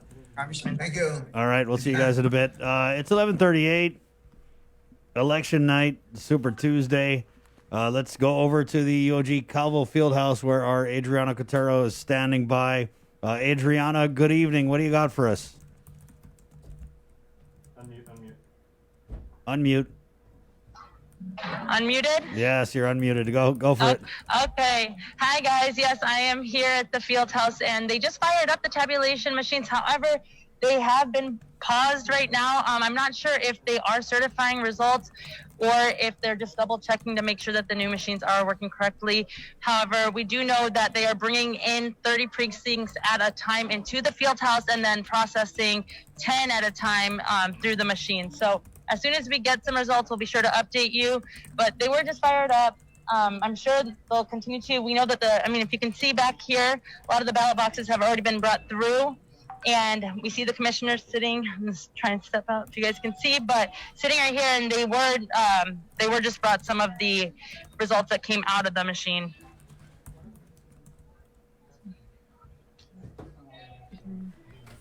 All right, thanks a lot, Adriana. Okay. We'll Yeah, check and it back. we'll be sure to let you know as soon as we get results in, or find out what the holdup is right now. Okay. Thank Okay. you. Thank you, Adriana. We're going to keep it in the KUAM News Zoom room, and we'll go over to reps. We have, of course, reps from the political parties, Democrats and Republicans all night. But we'll start with Chirag Bhojwani, who's the new executive director of the Democratic Party of Guam, and he'll be joined by Juan Carlos Benitez, who is, I believe, the national committee man for the GOP. Good evening, guys. Hey, good evening, Chris. Good evening, Mr. Benitez. How's DC? I miss DC. Is it cold right now? Unmute one. Unmute. There You you go. guys can mute me, but not unmute me, huh? It's interesting to know. Hey, it is cold, and it's a pleasure being with all of you here today. And a wonderful day where we expect wonderful results. Right, Juan Carlos, I know you're over there in D.C., but I'm pretty sure you've been following the campaigns here on Guam, obviously. Let's just maybe stump a little bit for local Republicans. Were you pretty pleased with the campaign that your party ran during this very strange COVID-19 election?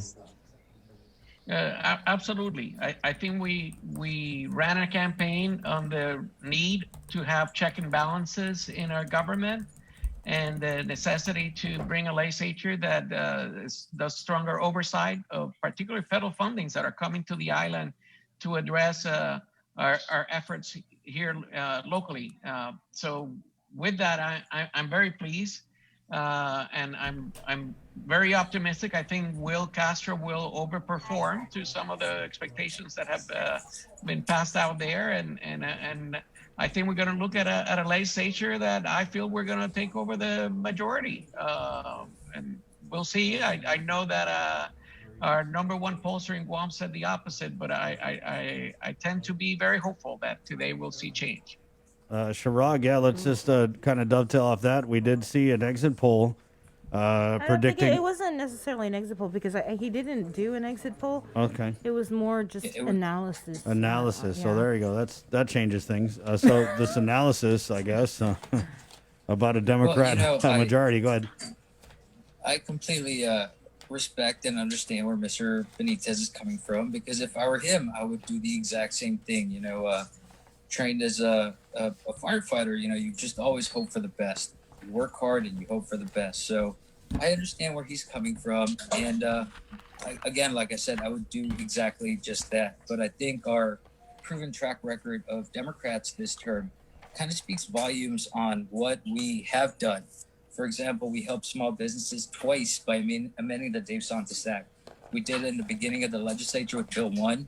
And then now during the pandemic, we gave increased relief to small businesses, the backbone of our economy.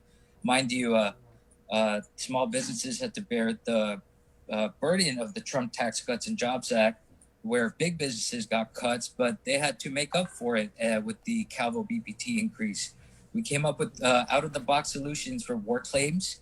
We did early voting. We funded critical social services to leverage greater access to federal resources, which, to Mr. Benitez's credit, would not have been done without the Trump administration. So I thank you for working with us on that, by the way. We updated workman's comp for the first time in 4 decades. We passed into law an over $100 million adult use marijuana industry that's ready to get up off the ground. We raised the minimum wage. And I guess where I'm coming from is it's not always about Democrats and Republicans fighting one another, because there have been times where we've been able to work together and do good for our people. Some of those instances include war claims. Speaker Munya Barnes spearheaded that effort along with Senator Amanda Shelton and Will Castro. Senator Castro along with Mr. Benitez, went to the White House and helped push this. So I appreciate him for that. We were able to revolutionize the procedures at the port to lay the groundwork to make Guam a transshipment hub. We did that with Senator Mary Torres. We opened the pipeline for much needed nurses, allowing more than 2 million nurses to practice on Guam. We did that before COVID with the Republican senator. We also worked with the Republican senator to create the Guam Safe Housing Act. So this notion that Democrats are supposed to automatically hate Republicans, that's not true. And I will be the first to say that when we were talking about legalizing marijuana, Juan Carlos Benitez and I got in a heated argument at the legislature in the middle of the night. But we were able to express our feelings, stand our ground, believe what we truly believe, and have a healthy dialogue. Now, that night, if you talk to me about Juan Carlos Benitez, I hated the guy with the passion. But now looking back at it, that's what makes us adults. We're able to have discussions where we can express our opinions and come to forums like this. I have no ill will against Mr. Benitez, and I hope he feels the same way about me. Juan? Yeah. I have no will. I am surprised to know that I bring some heated emotions into you at some point. I think I won that argument, though, because we passed the bill. So just saying. Well, we're still to see the results of what you guys have passed on the economy and where we're going. And we can disagree on whether that is the direction that our tourism industry and the future of the island should be going towards.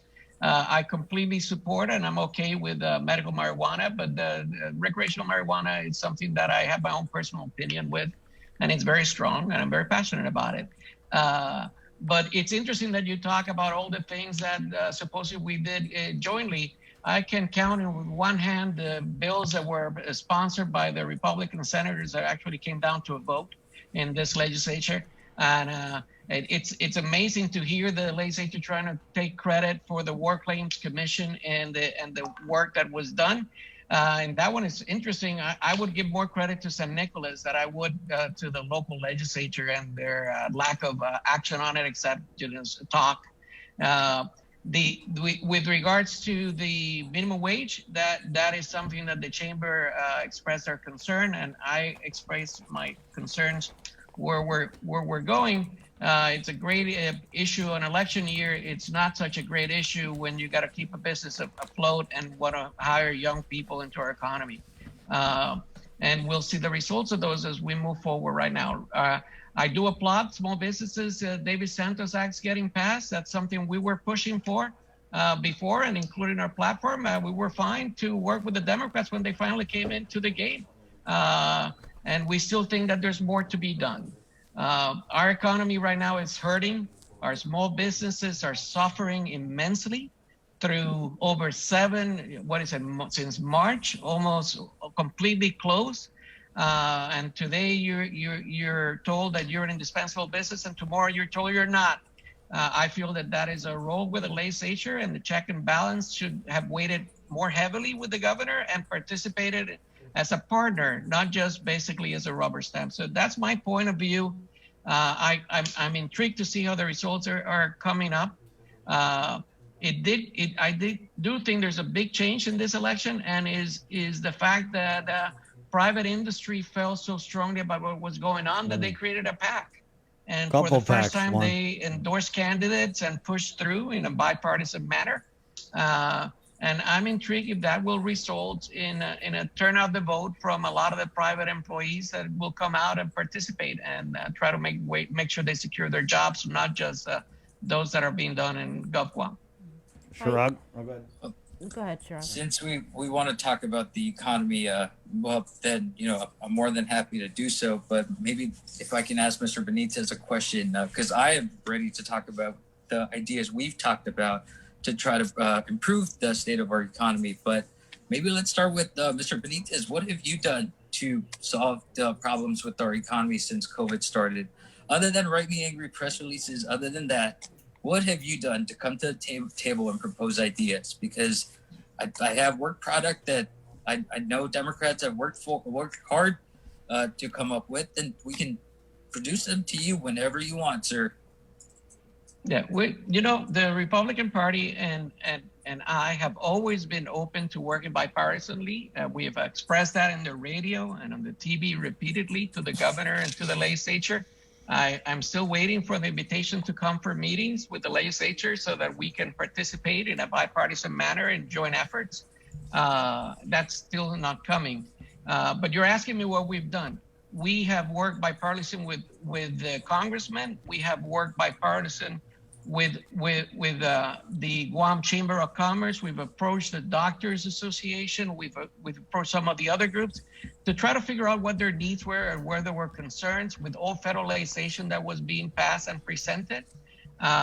We've made sure that every single piece of the Trump relief packages apply to all the territories, including Guam, and it is done in an even and fair manner. I think you would have to agree, if it wasn't for the federal funds that we received on this island, our business really would have been devastated. And that effort has been done through substantial visits, letters, and phone calls, conference calls with the different members of the Trump administration or business. I've set up conference calls with Small Business Administration Director and the Chamber of Commerce. I've set up business with the Tourism Office of the U.S. Chamber of the U.S. Department of Commerce and the Chamber of Commerce of Guam to discuss our tourism industry, to see what are the next steps that are coming forward by the federal government and how can we make sure that Guam's taking care. That resulted in the fact that the federal government is talking now to Japan and Korea to do pre-screening of all tourists for border security as well as TSA checks and coronavirus before they leave their home country so that they can access the U.S. in a very expedited manner. We try to make sure that those officers will be available in the hours that flights to Guam and the North Mariana Airlines are taking place, are included in the time that they're going to be there. These are all some of, I'm just starting, war claims. I cannot tell you how many times I was Satisfied, in the White House. Yeah. Those are great talking points, Mr. Benitez, but you do realize that all of this hinges on people actually wanting to come to Guam. Right now, when our case numbers are so high, our hospital is past its breaking point. You hear stories of nurses saying that, you know what, this is too much. They're running into the bathroom just to get 5 minutes to themselves so they can go back and save lives. It kind of does not market us as a destination for people right now to want to come to Guam. You can do all the pre-screenings you want, but unless, we fight the COVID, that's not going to attract visitors. So that's why we've been able to look at different ways to improve our economy with, in addition to our tourism industry. And one of them was transshipment, based on recent research from shipping experts. We learned that during COVID, the global supply chain was greatly impacted because of ports all over Asia. And the U.S. government, no matter how much we wanted these goods that we really needed to save lives in the U.S., we couldn't do anything because we couldn't control those ports. So a proposal that was brought up was, why don't we find U.S. soil or a place in Asia that would work with U.S. standards? And so we did the research, and we did reach out to our governor and the White House, both of which who have gotten back to us saying, this is a good idea. We're reaching out to our different agencies, both locally and federally, and let's circle back on this this week. So we have been working on different ideas, looking at ways to create new jobs. But again, Mr. Benitez, I'm not really here to talk about what I did or what you didn't do. It's moving forward. We need to find a way to work together. And I think one thing that you have brought up is, yes, bipartisanship efforts do, it helps our people. And now more than ever, we need to stop fighting one another. We need to come together. I understand it was an election season, and that's why we all did what we had to do. But I think now it's time to put on the big boy pants and let's get to work. Well, there's no time to play politics when we're in such a dire situation in our island, and that is we've never have. So for you to imply that we have is concerning. And wait a second, because I let you speak when you were speaking, so you do the same respect to me. You brought up the pandemic. Absolutely. That's where we made sure that over $1 billion of federal aid came to Guam. 75 ventilators were shipped by the federal government to Guam, more than in some of the other states per capita. And the reality is that they're not active today. Over $20 million for our airport to make sure that they could set up the pre-screening systems and maintain it. They use it to pay salaries instead of buying the equipment that was needed for our safety. So when you're asking me what's going on, I really think that those were questions that I hope that maybe in this next term, that jointly with the legislature, both bipartisan with hopefully a Republican majority and a Democratic minority, we can work together in making sure and wondering why has this money not been spent? Why didn't we set up a facility to take care of these people, and we wouldn't have patients today being outside in the hospital just waiting outside of the emergency room? I think that's unacceptable. I think that we should not play politics with that. I think whoever gets elected, we need to work together and figure a way around it. But we need to question what's happening with these funds and make sure that we're more of an integral part. And Mr. Benitez, I just want to once again remind you that the cure to COVID, it hinges on the FDA, something that the Trump administration controls. So for us, the activation of the ventilator equipment in Guam do not hinge on the SB. The fact that we should have given more money to our hospitals to hire more doctors and nurses do not hinge on approval by any of the federal agencies. That's a decision that was made locally. This continued, we forget, we think that we can just throw money at a problem, but it seems like with the hospital, for example, it has suffered 16 years of neglect under a Republican administration. We've gone in, we've cleaned up the messes, we've gone right back, right to work. And go ask anybody that works at the hospital right now. Okay. If you were to tell me that we spend too much money in bringing more doctors and more nurses to make sure that all the equipment that we needed and all the facilities that we needed were active during this period, I can live with that. What I cannot live with is the fact that we don't have it. This is where we keep going back in circles. You forget that the whole world is suffering from COVID. There is literally a shortage of doctors and nurses all over the world. Well, why are the doctors calling me and saying that they haven't received any assistance from the government into trying to get the nurses, that they're available, but they need subsidies to be able to bring them in? I'm not making that up. Ask the doctors when they come on the show. As far as I know, all the nurses and doctors that I've spoken to, they keep saying, you know what, we've stepped up. And the level of attention we're giving to GMH today should have been done 16 years ago. Let's talk about that presidential election, guys. How about that? Juan, you're in D.C. now. You guys.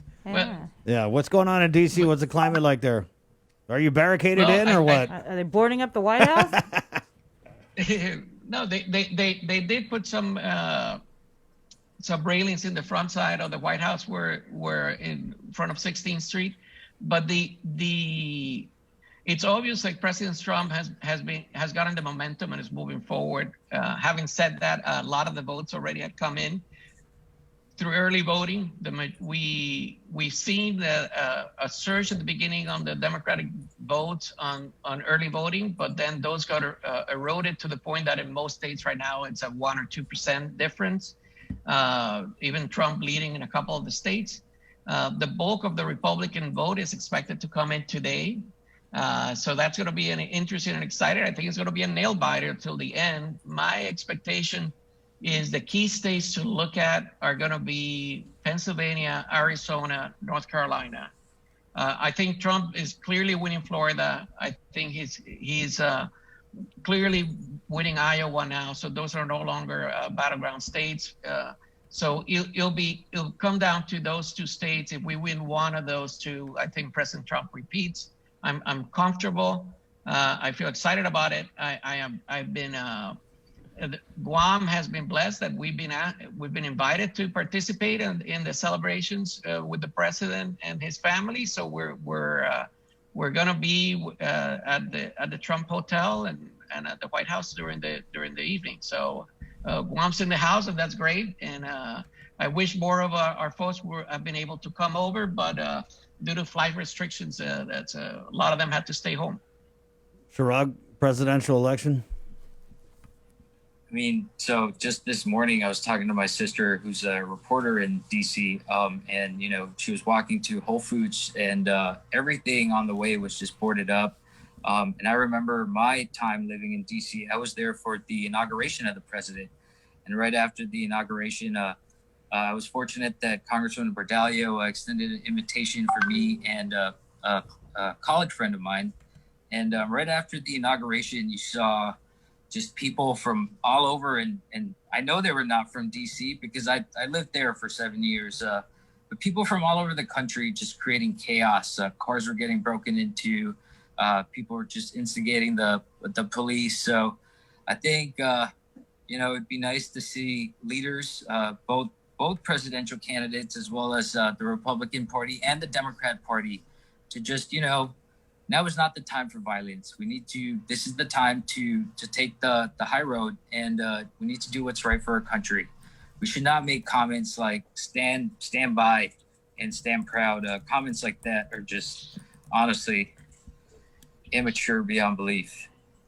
Well, I do agree with you that we need a democracy and we need to have a peaceful transition of power. I wish I could hear Vice President Biden at any point have stated to his people that they should calm down and slow down and not protest. But it's the issue in DC is that Black Lives Matter said that if Biden does not win tonight, that they're going to close the city for a week, and they're trying to plan for that. I don't see anybody on the Republican side saying that they're looking at closing anything for any period of times,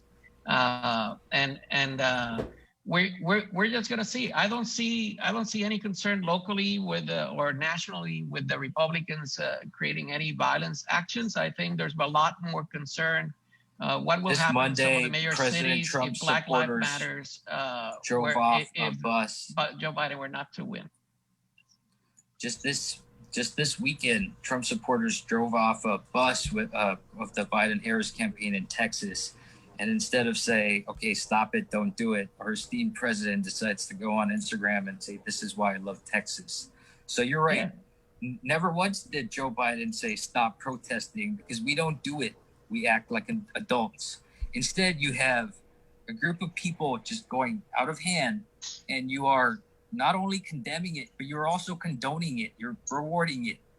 So, well, why don't we start here and have both of us say that we call for people for a peaceful transition of power, that we look forward to everybody standing down and letting the process run itself. I'm confident that President Donald Trump will repeat for 4 more years. And I hope that the Democrats do that. And if I'm wrong, I know, and I call for everybody just to look at some of the things that make our democracy great, which is the fact that we can have strong disagreements on issues, but at the end of the day, power will continue and will be changed. The one country, it's one president. I agree. I think the Democratic Party is all about unity. So maybe if my friend Chris Barnett can put together that unity pledge, so Juan Carlos, myself, and you can sign it all together. Let me know when.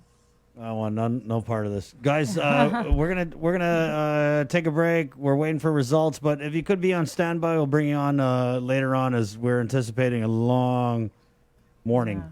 Right, it's now Wednesday. 12:01. Right, it's 12:01 again. We're KUAM FM, Agotni, Guam. Juan Carlos, Republican Party. Shirag Bashwani, Democrat. Thank you, guys. Very feisty. Let's see how feisty you are at 3 a.m. Amen. All right, let's see you. Thank you, Juan. Right. Thank you, Shirag. Again, we're still waiting for results, but we do have a developing story that's happening in Tamuning. We understand that Guam Police Department, several units from the Guam Fire Department, responding to Benito Street behind Costules in Tamuning to an officer-involved shooting. Again, this is just happening in the village of Tamuning. GFD received the call at around 10:30 this evening. The Guam Police Department's Criminal Investigation Division has also been activated. We have heard from an individual who lives in the area that there's police all over the place. They're looking all over the ground and the bushes. They had heard 2 rounds of gunfire. Sounded like firecrackers were going off. Again, it's just police are scouring the area. We're hearing it was a police officer involved shooting. So we're still waiting to get more information from GPD. Once we get that, we will be posting it on our social media. But everybody, please just stay safe. Right, and stay home. You should be staying home. Just watching Facebook Live here, KUAM TV. Bree, there was also a Joint Information Center release that come out. Do you want to go over that real quick? Yeah, let me pull that up and find it. Hey, again, this is our KUAM News Decision 2020 coverage here. Adriana Cotero at the UOG Cabo Fieldhouse. Now, they had just fired up the tabulation machines, but then there was a pause, and so she's trying to get to the bottom of that, and we'll get back with her shortly. As this Joint Information Center release came out, I want to say a little bit over an hour ago with some new results from COVID-19 testing that was conducted. Right, so out of 1,364 samples that were ran through various labs, 119 returned positive for COVID-19. This brings Guam's COVID case count now to 4,812 people who have officially been affected with COVID-19 since March. And of course, the island recorded that one COVID-related fatality earlier today, bringing the total number of people who have died from COVID-19 to 80. 1,511 people are actively fighting the virus, while more than 3,200 have recovered. There are 82 people who are hospitalized at the Guam Memorial Hospital for COVID. 16 are receiving ICU level of care. 5 are on a ventilator. 9 COVID patients are at the Guam Regional Medical City. 4 in ICU and 4 on a ventilator. Over at Naval Hospital Guam, 3 people are there hospitalized for COVID-19, 2 in ICU and 1 on a ventilator. All right, and let's go back into the KUAM News Zoom room, Jay, if we could, where we have from the Finogi Coalition, Victoria Lola Leon Guerrero, and Will Parkinson, of course, who ran for senator in the last election. I want to say he's also with the Progressive Democrats. I thought I saw your name there. Are we going to get... Well, we'll start with Victoria. Good evening, Victoria. Or good morning, actually. Unmute. There you go. Vicky, unmute, Vicky. Unmute. There you go. Happens to the best of us, Victoria. And now we have Will. Good morning. Good morning. Will, good morning, Will. Good morning. A little bit past your bedtime, or are you doing okay at 12:07 Wednesday morning? Oh, bedtime ain't till like 2 in the morning. Right on. Let's go ahead and we'll start with you, Will. Hey, I meant to ask you, you with the Progressive Democrats? I thought I saw your name there. Absolutely, 110%. Right on. And so we have Will, who's with the Progressive Democrats. We also got Julian, who'll be coming on in a little bit, and Victoria with the Finogi Coalition. Let's just take it to you guys. A lot of PACs that we saw, out during this election. We had the Guam Association of Realtors, the Action PAC, of course, and your 2 PACs here. So, Will, Progressive Democrats, what did you guys learn this election, and what was that process of interviewing the candidates and all the work that you guys did? What was that like? Well, it's very enlightening. I was very surprised at how progressive a lot of some of the senators were. Like, my big surprise was Chris Carrillo. I didn't I didn't expect him to come out of nowhere and score so highly among our progressive tests. And I think the other thing that surprised me was, well, I can't say I'm really surprised, but the lack of input by the Republican Party. I think we only had like 1 or 2 Republicans respond to it. So they were just not on board at all with it, it seemed. I mean, they talk a big game about wanting some sort of bipartisan coordination, but I mean, they really don't seem to put actions to their words there. Victoria, did you guys have similar challenges with the Finogi Coalition and trying to get some of these candidates to answer questions? I mean, for the most part, the forums that I was able to participate in, I think that most of them were willing to engage. We really focused on issues around decolonization and education. We kind of opened it up where different viewers and different members of the organizations that make up the Finogi Coalition came up with questions. So people weren't necessarily asked the same questions. So each candidate kind of had different questions that they were asked. And I think sort of the nature of a decolonized forum really presented interesting new approaches from candidates that also surprised me. I think like Will was sharing, to us at the Finogi Coalition, it was just really important to engage candidates around decolonization, especially the newer candidates, to really see if they had a grasp on the issue and what commitment they had to, for example, the Chihuahua right to self-determination, what knowledge they had of what was going on, and really what their plans were.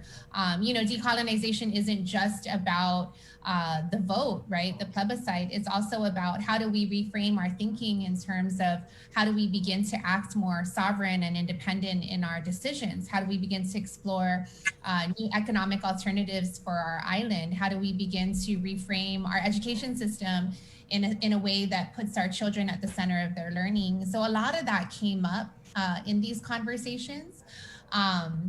And we had a fair amount of candidates participate from both sides of the aisle. So that was also really interesting. So yeah, I mean, I think it was great that they participated. I think they had a lot of fun. And what I hope now, though, is that we can continue this conversation and that it turns into real policy. Mm-hmm.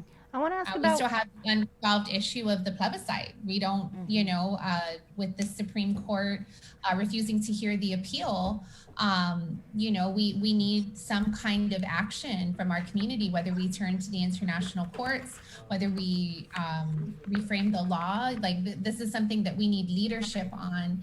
And so I'm hoping that once the election is over, that we can really begin to work towards an actionable item that will allow us to vote.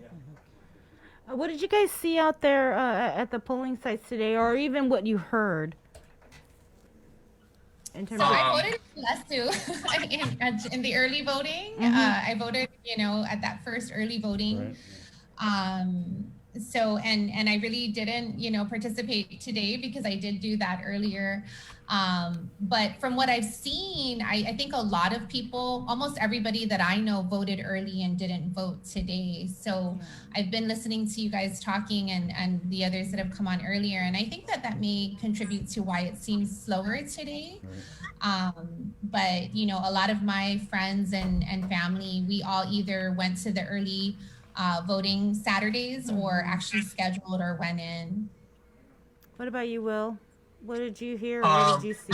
The big thing I've noticed is the lack of lines. I really feel like this is going to be a low turnout election this election season, and I think really this election comes down to as a referendum on how this government is handling COVID. I think that is the number one issue that is going to dominate this election, but it's not dominating the election in the way you'd think. If this government was doing a worse job at handling COVID, I think that would drive voter turnout to higher levels. So I think the fact that we're seeing so much voter apathy and low voter turnout is almost a feather in the cap of this current government, because one of the biggest things that drives people to the polls is anger at their government. And if that anger isn't materializing, it's almost a sign that, you know, they're doing good enough. And I mean, you look at programs like the unemployment program. I think that's a big factor in why we're not seeing huge turnout in this election, because a lot of the working classes' basic needs are being met. And on top of that, in some instances, household income has increased. So, I mean, for a lot of people, I imagine there's not a lot of righteous anger pushing them to the polls. Will, what'd you make, though? Because a lot of people, and us included, have talked about the candidate quality this election. I mean, you've got, some experienced candidates, you got some familiar names, and then a big drop-off. Do you think that maybe people didn't want to come out because there's something to be said about candidate quality, but I think the big story of this election is the low voter turnout. Right. And as you know, low voter turnout favors the incumbents. And I think especially a big driver of favoring the incumbents is the election, the delegate election.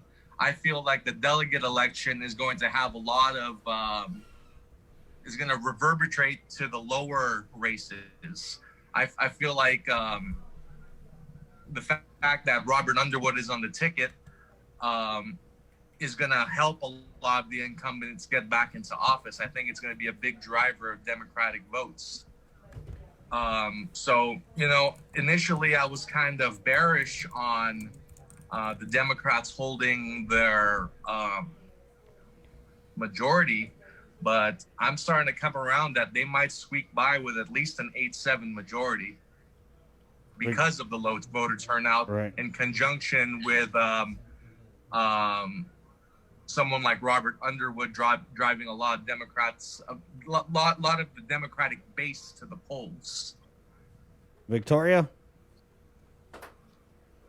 I mean, I think that the race in this election is the congressional race, and I would agree with that. I think most people, especially those who did vote early, largely did so to get their Godzu in, and I think that was strictly on the congressional race, and that will definitely trickle into the senatorial side, but.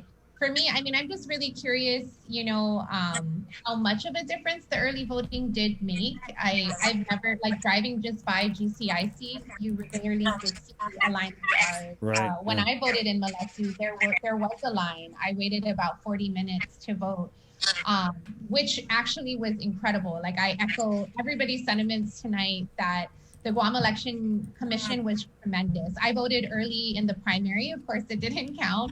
But that experience, you know, I picked up my mom and we went and we stood in line and everything was safe and clean, and it made me feel good to go early and to know that my vote was in their hands. Right. But I know that I was compelled by a strong desire for change and for a better representation for Guam, and that brought me to the polls early. So if others voted in that same way, then I agree with Will. We may see a continuing majority. Mm-hmm. Right. Yeah. Well, thank you, Will, and thank you, Victoria, for sharing your perspective. It's going to be a long night, so we'll be checking in with you guys as we go along. Right on. Make your coffee, Will. Are there results? We're going to go to Adriana at UOG right now, so we need to get on with her. Thanks, guys. Stand by, Kay. All right. Will Parkinson, Progressive Democrats, and Victoria Lola Leon Guerrero, the Fanogi Coalition. We now head over to the UOG Calvo Fieldhouse, Election Central, where Adriana Cotero is standing by with Commissioner Alice Tyron. Adriana? Good morning. Good morning. Update right now. Good morning. But so I have Vice Chairperson Alice Tahiro with the Guam Election Commission, and you know earlier we saw that the tabulations were paused. She doesn't explain why, and it's because they were at the resolution table. correct? Correct. So if you could just tell us the process once the ballots come through here and the purpose for the resolution. Okay, so when the ballots run through the machine, there's 3 levels. You have level 1, where all the ballots have been counted and tabulated. Level 2 for ballots that were counted, tabulated, and have write-ins. And then level 1, not the top tier there, where ballots were not counted in the machine because there was an issue. Some of the issues that we're coming across is maybe an oval that has a pen mark, a small dot. Voters putting check marks instead of coloring it in. The machine won't count that; it'll spit it out. And once it goes on the there's a box there that says resolution.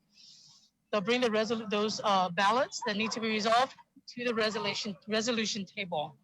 4 commissioners are there overseeing then. A minimum of 2. So on this one table we have 3 commissioners. Then over here we have 3. Right? And there's always representation from each party and then the independent member. So the commissioners will take a look at the ballot and then determine voter intent. That's what I was just getting at. So it's just to ensure voter intent then. All right. And where are we right now with ballot counting? How many are we? I think when I'm just speaking with you, you mentioned that you've already gone through 6 precincts. Yeah, we're going through 6 precincts. We finished 3. We've closed out. Once the ballots are resolved, it goes back and it's recounted. So we're on the 6th. As soon as we get to 10, 6, 10 will release results. All right. And, I just have to ask, how many ballots can be processed within a minute? So these machines are really quick. They can tabulate anywhere from 180 to 190 ballots a minute. Yes. So we can expect some results shortly then.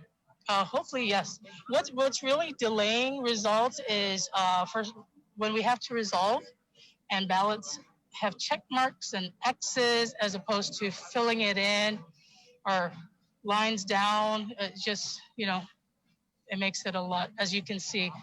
So this second batch, we had close to maybe 15 ballots we had to resolve. 15 ballots. Yeah. The first batch was less than 10. This second run here, we had about 15. So voters, fill in the ovals, no check marks, no X's, fill in the ovals. It just makes it a lot quicker. All right. Well, thank you very much for taking the time to speak with me, and thank you for all your hard work tonight. You're welcome. Thank you. All right. And thank you guys. Back to you in the studio.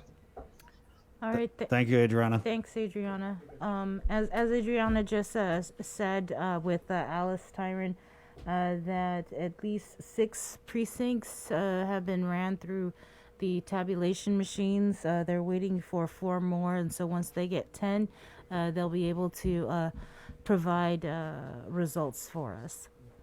So that is pretty much where we're at. Yeah, it's 1221 KUAM News Decision 2020. Thank you, our viewers on Facebook Live. Of course, we're also on KUAM TV and right here on The Breeze, KUAM FM in Agatna, Guam. It's Wednesday morning, 1221, like Bree said, waiting on some results. Let's go back into the KUAM News Zoom room where we have standing by Dr. Mike Pavakwa, and let's get Gianna Hernandez on, too. Bree, a little bit about Gianna? All right, Gianna, she lives in the States, and I wanted to bring her on because, there is a presidential election going on in the U.S. mainland. Yeah.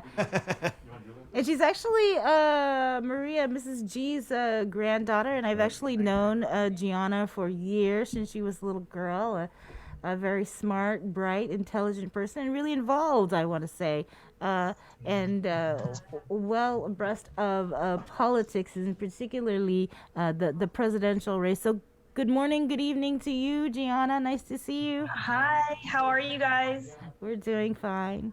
Also in the Zoom room, we have Julian Jansen. He's been on our show previously. Guys, who's watching the Facebook stream? If you could just turn it down. Oh, sorry. Thank you, Julian. I like it loud too, bro. Right on. Julian, of course, of Progressive Democrats. Dr. Bavakwa is also with the Finogi Coalition and a staffer of Senator Kelly Marsh Titan. We're going to start with you, Gianna. What's the climate like where you're at with this presidential election? We're just hearing a lot of things. Bree was just telling us that they're boarding up the White House. Yeah, I think I saw that on one of the national media reports. Right.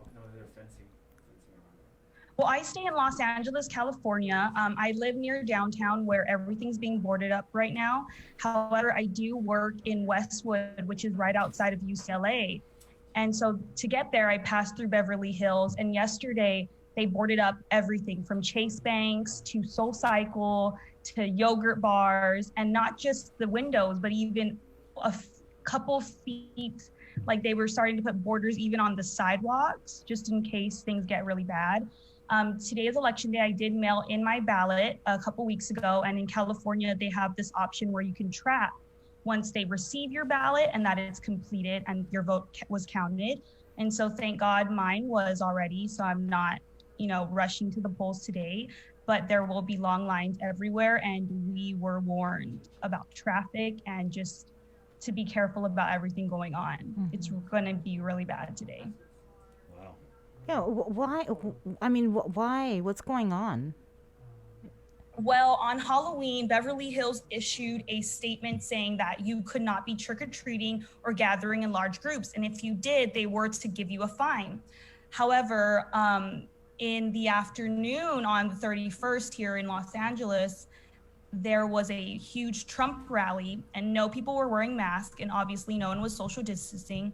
And so I think that kind of gave them a heads up. And they even warned us a couple weeks prior that the election was going to be really bad for both Biden supporters and Trump supporters. And whoever, wins, we just think it's going to get worse. And it's just going to be really scary. And so I'm just trying to go to work and go straight home and not do anything. They told us don't, try to stay away from grocery stores until they know what it's going to look like. Mm-hmm. Is this your first presidential election? No, this is actually my second. I turned 18 in 2015, so I was able to vote in 2016 when it was Hillary Clinton versus Donald Trump. Oh, okay. And so it kind of seems like we're anticipating riots or, civil unrest. And I was telling Bree before the show what we saw with the Black Lives Matter protests. I mean, it's really scary to say that this presidential election and the results from it could create a more violent, a more severe backlash. How worried are you about that? I'm very worried for that. Back in 2016, the day after he was elected, there was already protests and marches in downtown Los Angeles, right outside of City Hall. So now that it's been 4 years and, people are even more angry now, I just don't know what's going to happen from both sides. So I think I kind of know who you voted for. Well, she's wearing a Biden shirt. Yeah, I couldn't see it. Yeah. Show us your shirt. I donated to his campaign multiple times, and I've also donated to the DNC. And so I'm just hoping for the best, but preparing for the worst. Wow. So you've been really active with politics out there, huh? Yes, very active since the first election.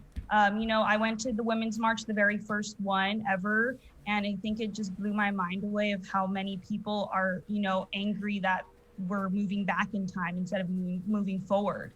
And as a young woman, especially a minority coming from such a small island, I just am trying my best to be as involved as possible and to be as educated as possible. Well, thank you so much, Gianna. Do we see politics in your future? I hope so. I hope to make it one day to the White House, but we'll see. Wow. All right. Well, there you go. Thank you. Yeah, let's take it over to Julian. And, I guess, Julian, because we've talked a lot of local politics with you. Nationally, though, I'm going to take a wild guess here, and maybe you're probably a Biden-Harris guy? Yeah, at this point. I don't really find Trump at all desirable. I think he's probably the worst president that we've ever had. And, I think that he's terribly mismanaged the COVID-19 situation, basically from day one. And beyond that, just he doesn't stand for any of the stuff that I support. So, it's kind of a really easy decision to make not to support him. Well, tell us what you really think. Yeah. Dr. Mike, good morning. Half a day. Are you boarding up your windows or anything? No, I think we'll be okay here on Guam, at least from Hey. a lot of that. But it's interesting because if the more things sort of get uncertain and sort of the more they get kind of crazy in the States, interestingly enough, the more people on Guam feel more open to discussions about decolonization and political status change, right? Because when America seems to be going in the right direction and and it seems like it's doing well, then it feels okay to be attached to the United States, right? But then at times when America, it seems like it's going crazy or, who knows what's going to happen with it. There's so much tension. There's so much, fighting going on in it.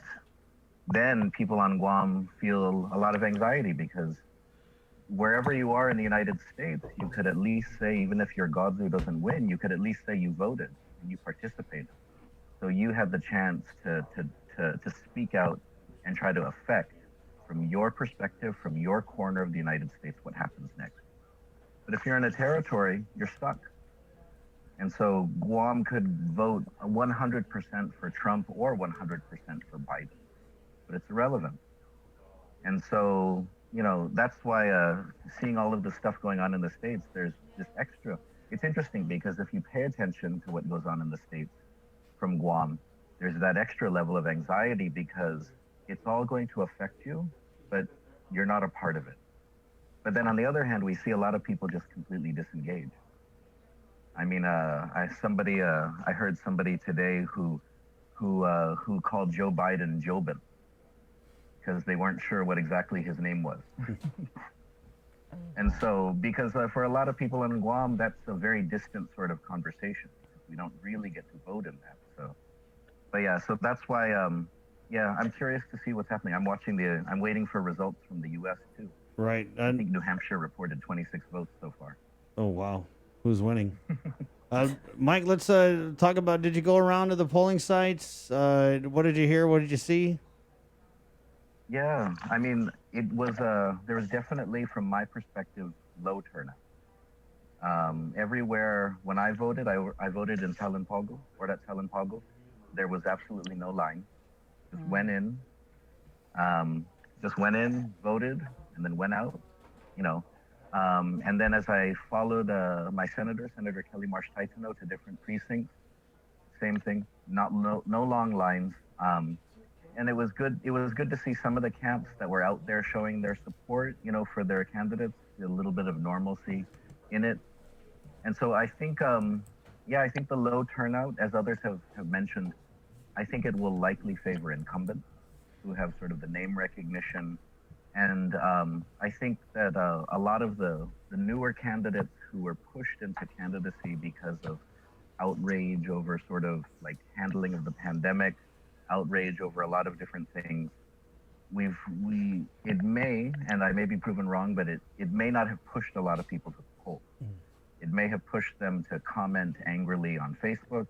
It may have pushed them to sort of share angry things on WhatsApp, but it may not have actually pushed them into the polls. And it could be for a lot of different reasons, but it could be because they didn't ultimately see candidates who reflected sort of what they wanted. There's new candidates, there's outraged candidates, there's candidates that have plans, but they may not have simply seen that any of them fit what they wanted for the island. What about your Senator Kelly Marsh Taitano, a frequent target of the Republicans during this campaign? I think they had, there's obviously a couple releases where they mentioned her, not by name, but saying things like, oh, well, the pandemic's raging.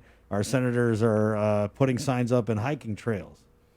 So maybe if you could just a little bit on the type of campaign that Senator Marsh Taitano ran and why she ran that way. And so I think, and so on the issue of the hiking safety bill, I mean, for me, even if you have sort of a pandemic going on, you can always address issues of public safety like that. Because what we saw early on in the pandemic was that there was a lot more accidents, a lot more lost hikers, a lot more sort of, incidents like that. But to be honest, that bill was introduced last year, and it was just taken up sort of during the pandemic in session. But one thing that I sort of that Senator Kelly Marsh Titano can be proud of, though, is that she was the one that pushed for the early voting. She introduced the bill to open up, to make it easier for people to vote by absentee during the pandemic. And through working with her colleagues in the legislature on a bipartisan basis, they eventually expanded it to the early voting window. And so I think for my Senadora, a lot of it comes down to, you know, what are the ways, even if they're the small ways, that we can get government to work better for the people. And it may not be sort of the flashiest thing. Sometimes it won't get you the best headlines, but that's sort of what a public servant is supposed to do. It's not about sort of, you know, getting all the attention, getting all the likes. It's really just about using the responsibility that you're given to try to sort of improve the lives of different people, of your average person on Guam. And so, let's go over to Julian. Julian, did you go around and vote? Did you early vote? You kind of seem like an early voter. Yeah, I voted pretty early, like roughly a month ago. Wow. You know, I went with my mom and like during lunchtime, and we just drove in together.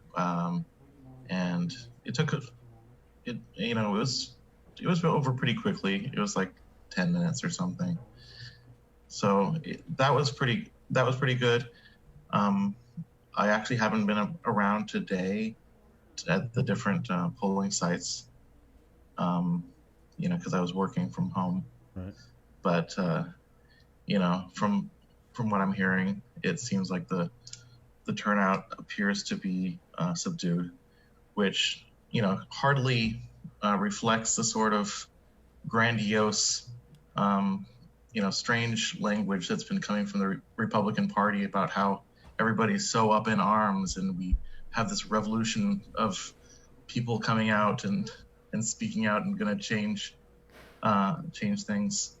You know, I tend to agree with the general point of view that the overall environment does favor incumbents. I believe earlier on, my friend Will suggested that he thinks that there would be a smaller Democratic majority, or maybe even flipping or something. I don't really see that. And you know, I'd love to see the results come in already. But yeah, you know, Yeah. You know what? As we wait for the results, I really wanted to just bring Gianna back in here, Right. Because you do have there are nonpartisan races. One of them being the Guam Education Policy Board. And Gianna, did you get a chance to talk to your grandma? Yes, you know, I just want to shout out my grandma, Maria Gutierrez. She is, I'm so biased, but she is the absolute best board member on the island. She has been serving before I can even remember, and then she came back and served while I was the kid, and I went to public school. She did get out, you know, when I transferred to private school because the stress obviously is so much. And she just missed it so much, and she just wanted to do better for the kids. And so she went back, and she's been there up since I left Guam. And she is the first and only female, I want to say that. She's the first female and the only person from Guam to ever win the NASB Board of Education Award. So it just makes me so proud. Yeah, she said she's so proud of you on our live stream chat. Yeah, so. she makes a mean mango cheesecake too. And mochi cupcakes. Oh, the mochi cupcakes. I know. She's so great. Everyone out here always asks me for the recipe or to make it. And I'm like, I can't. That's her thing. Gianna, obviously very in tune with the politics on the national scene. How much attention do you pay to local politics here on Guam?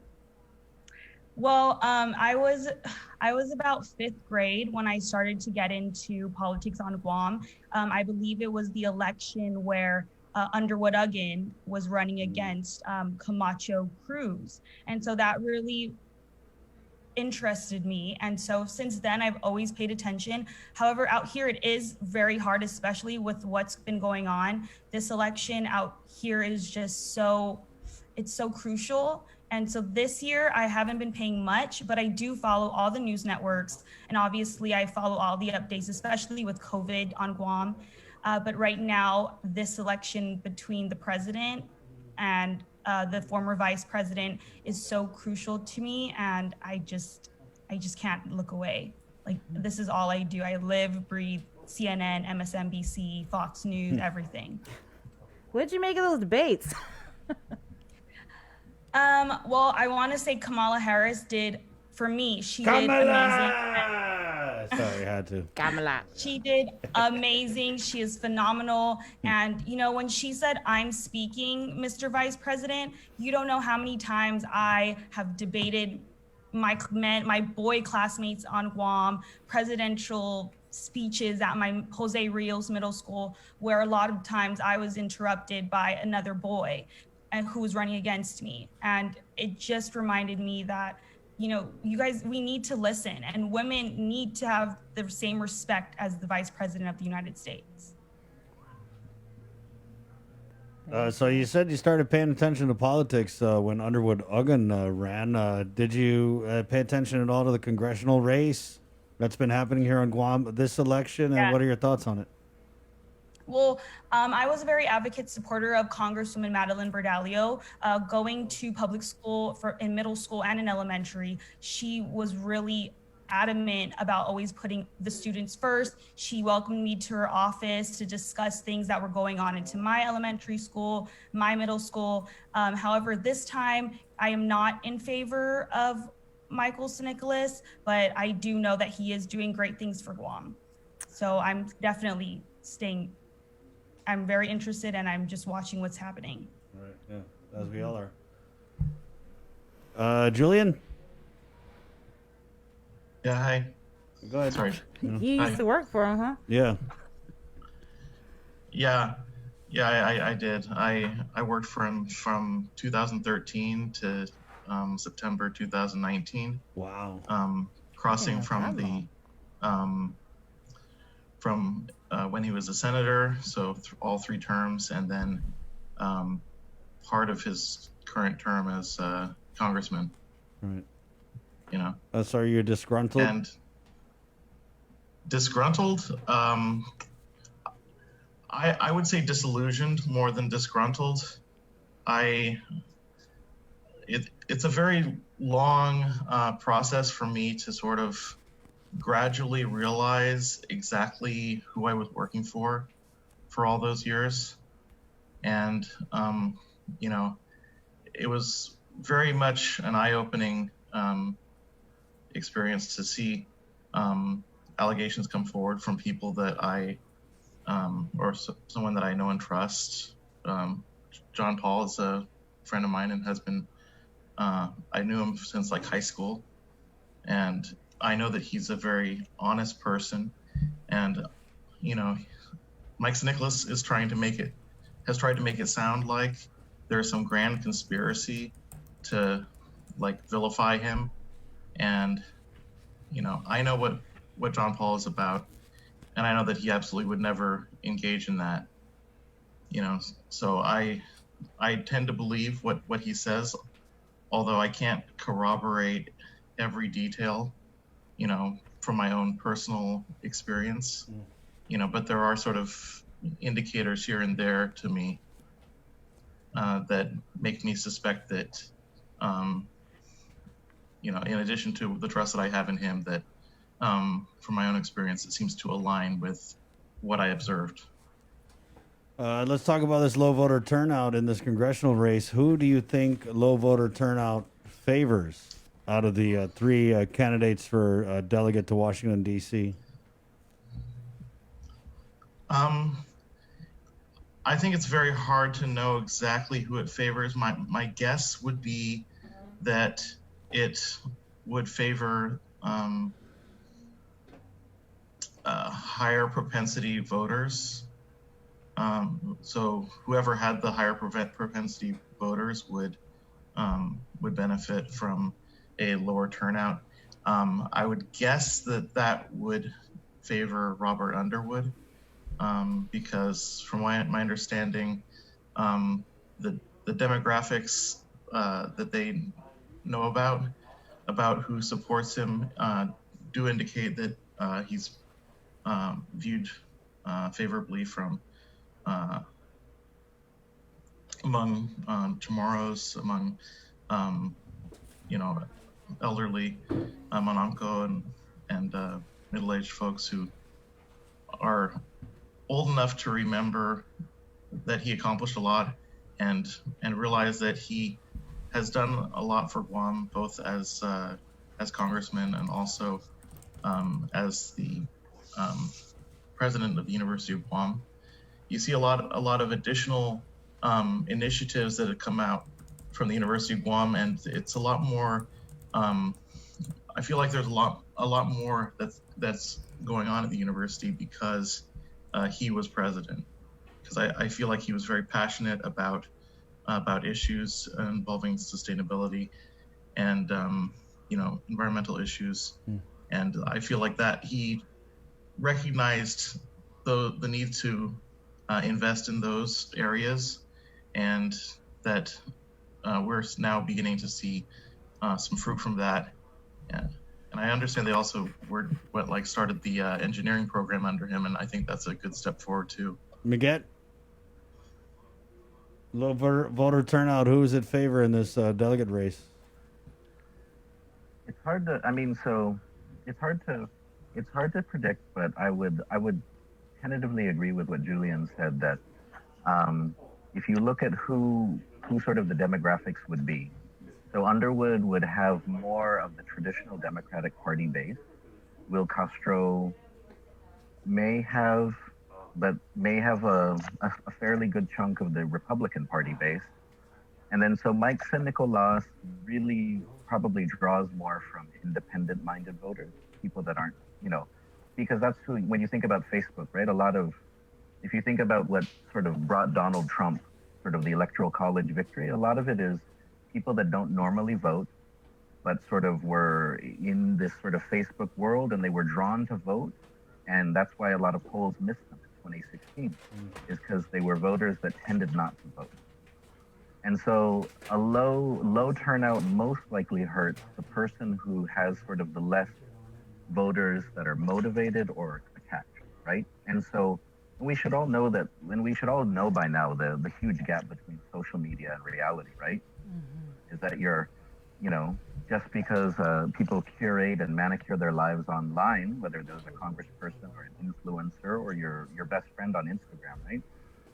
And it's the same thing in terms of how you're following on Facebook or you're following on social media versus how many people would actually show up to vote for you. And so I think that low turnout would definitely impact the current congressman more than the other two. But, one thing that has been discussed a lot so far tonight, though, is will Republicans gravitate towards Mike San Nicolas the way that they most likely did in the previous election? Because if there is a lot of discontent out there towards the MAGA Haga, sort of Lou, if there is a lot of discontent there, but they may not necessarily target it at the members of the legislature, but they may see Mike San Nicolas as somebody who has challenged her, who has spoken out against her, who has called her out on certain things, whether they're real or not. And so that's something that he may benefit from, is that he may get enough independent-minded voters, he may get enough Republicans to sort of come to his side, and that could give him sort of enough to push him over the top. Right. Some people, though, are calling it, an Underwood victory already. Some are saying that, well, we could see a runoff between San Nicolas and Underwood. And then others are saying, well, you know what? It could be a Will Castro victory because it's a three-way race. And Underwood and San Nicolas are splitting the votes. What are you guys calling it? Who are you calling? Let's start with Gianna. Mike, let's start with Gianna. Go ahead, Gianna. See now, I'm a little unsure of how to gauge that, because like I understand that Ron McNinch has had a number of surveys that earlier on, but not like right now, which indicated a substantial lead for Robert Underwood.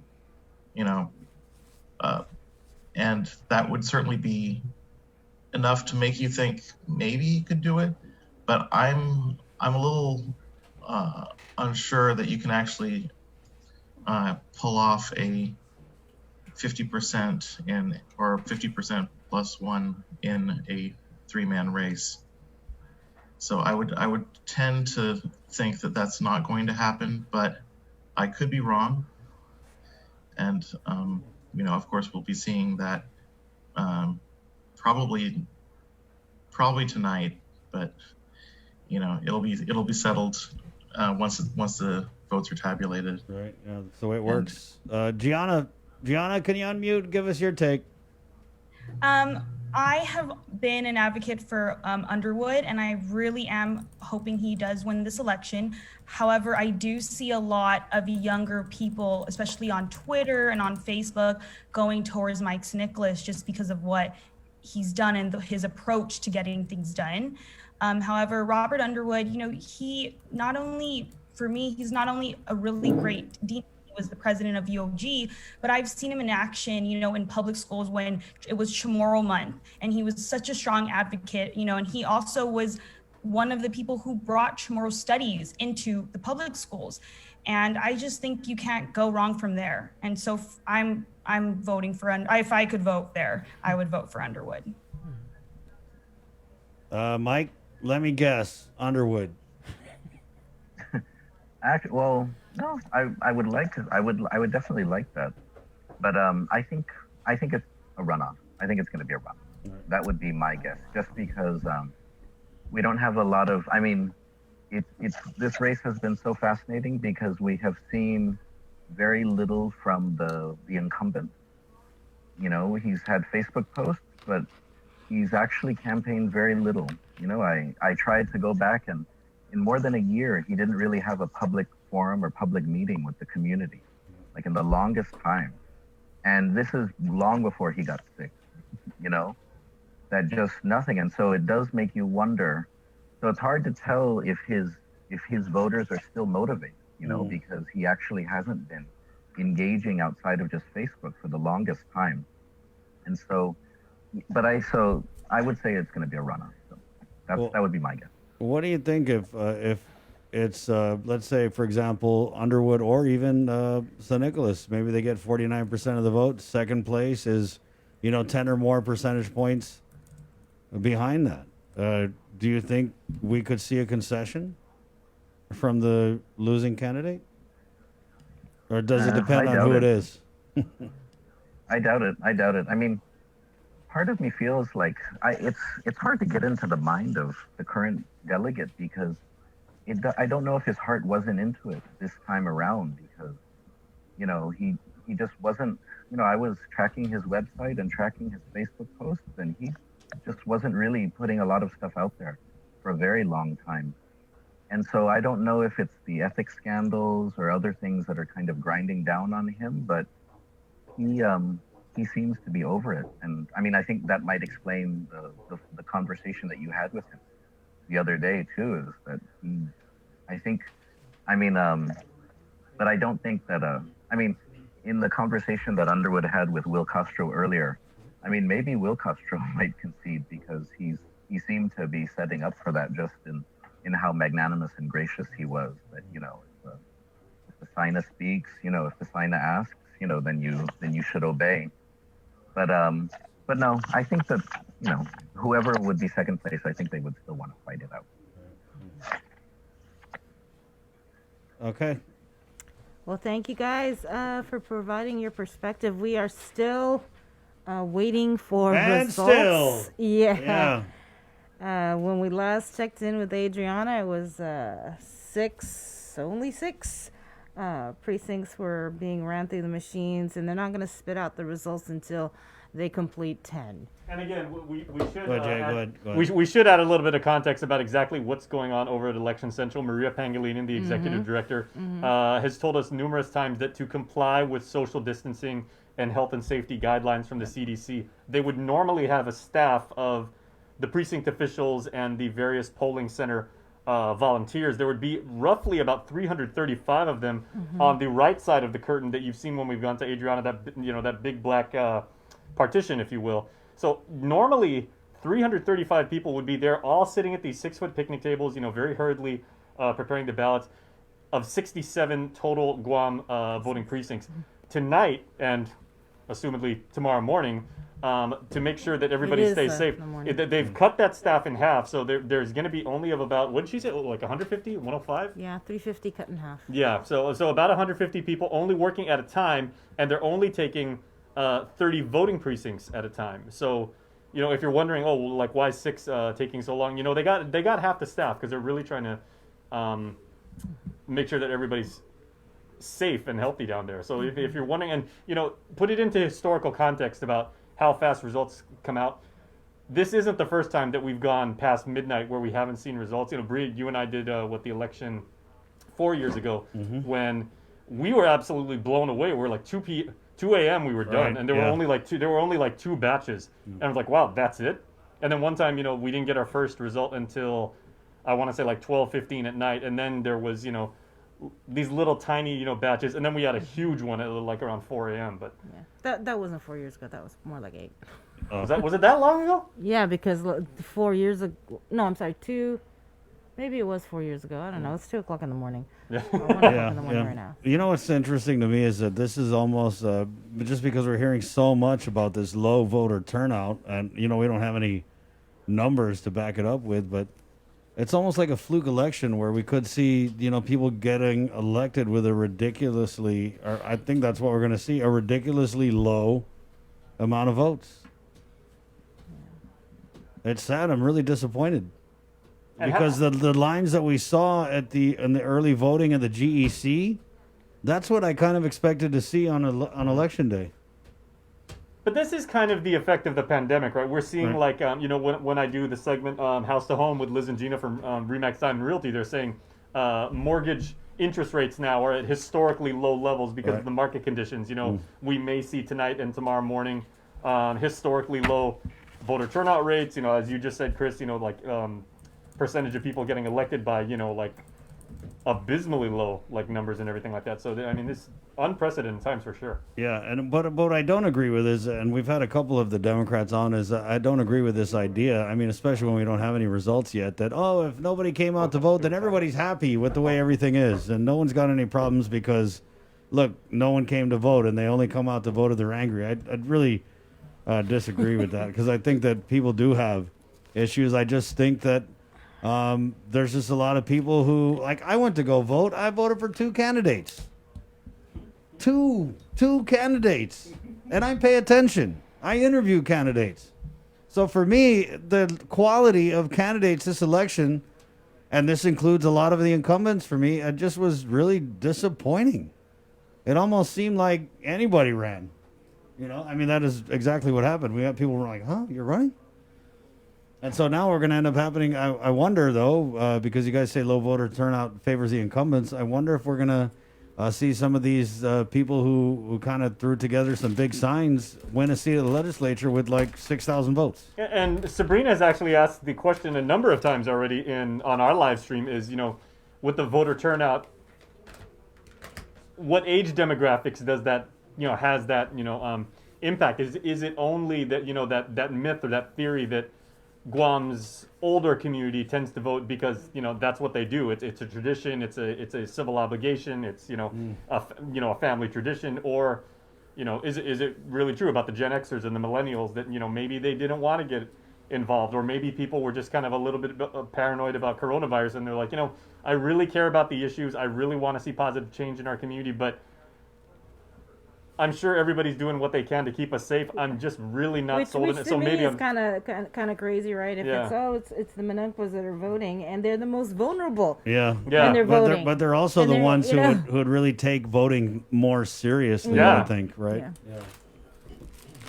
Yeah. So I mean, all of this is just speculation until we get those results, which we're waiting for those results.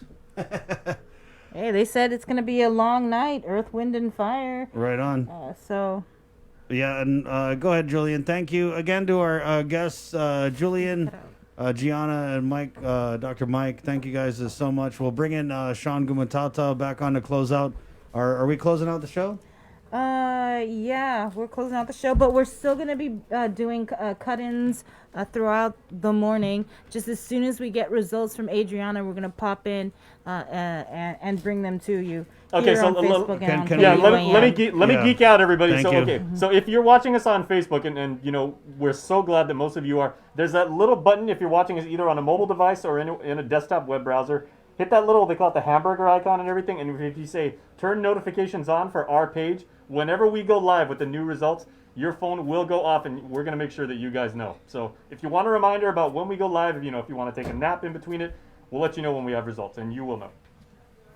All right. Good way Okay. to stay informed.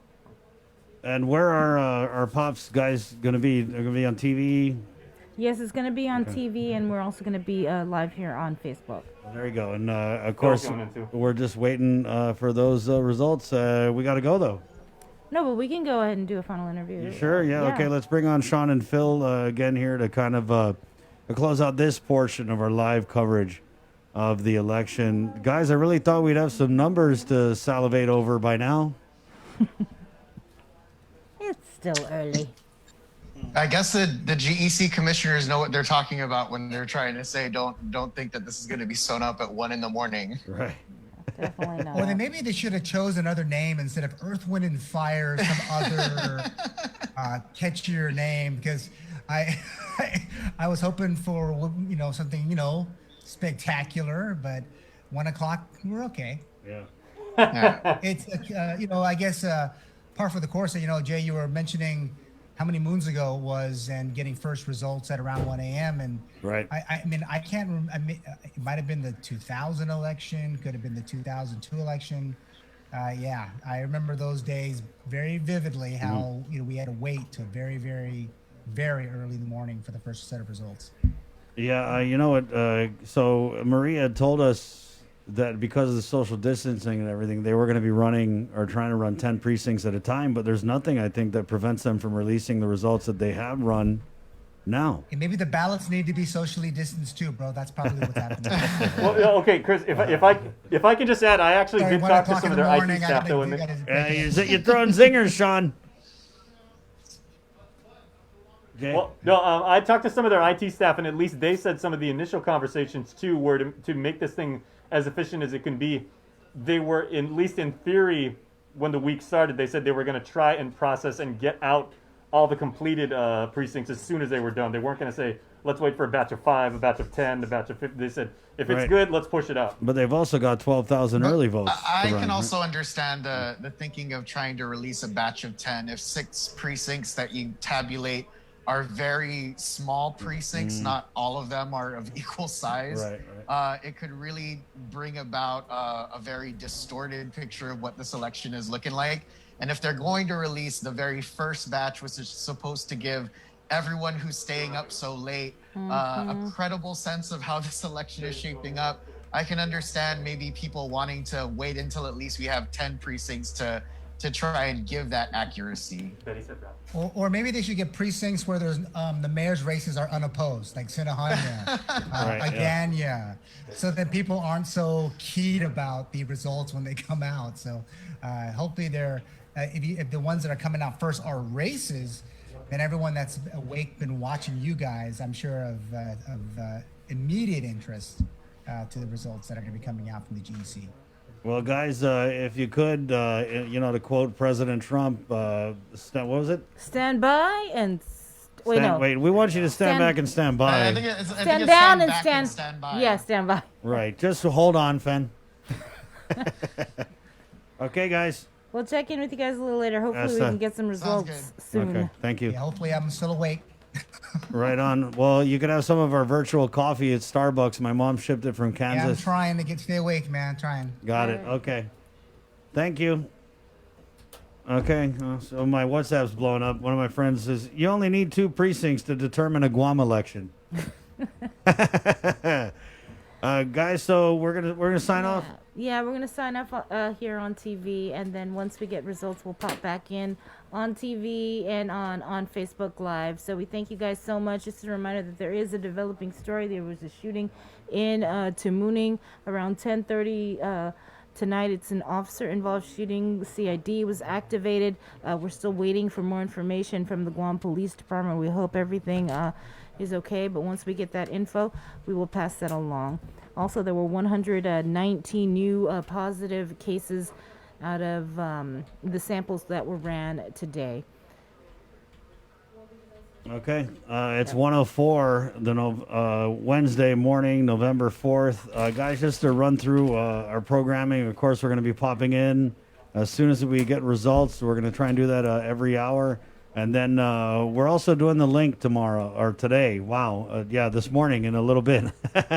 That's going to go from 6 to 10. Okay, we got Lillian Posadas, hospital administrator. And then I'm pretty sure we're going to hear from all the candidates, winners and maybe even some losers coming up here. So just keep it where you got it. We'll be popping in with some results. Again, for Sabrina Salas-Mantanani, good job, Bree. Good job, Chris. Mike V, Joe Sir, Jason Salas, Betty Ann, the guys in Master Control, Ken Engineer. It's all hands on deck for this election, and we have more coverage coming your way next. Until then, my name is Chris. I'm Sabrina. And this is The Breeze, KUAM FM in Hagåtña, Guam. I'll leave you with a little bit of Sinead O'Connor, Just Because. Esta. Adios.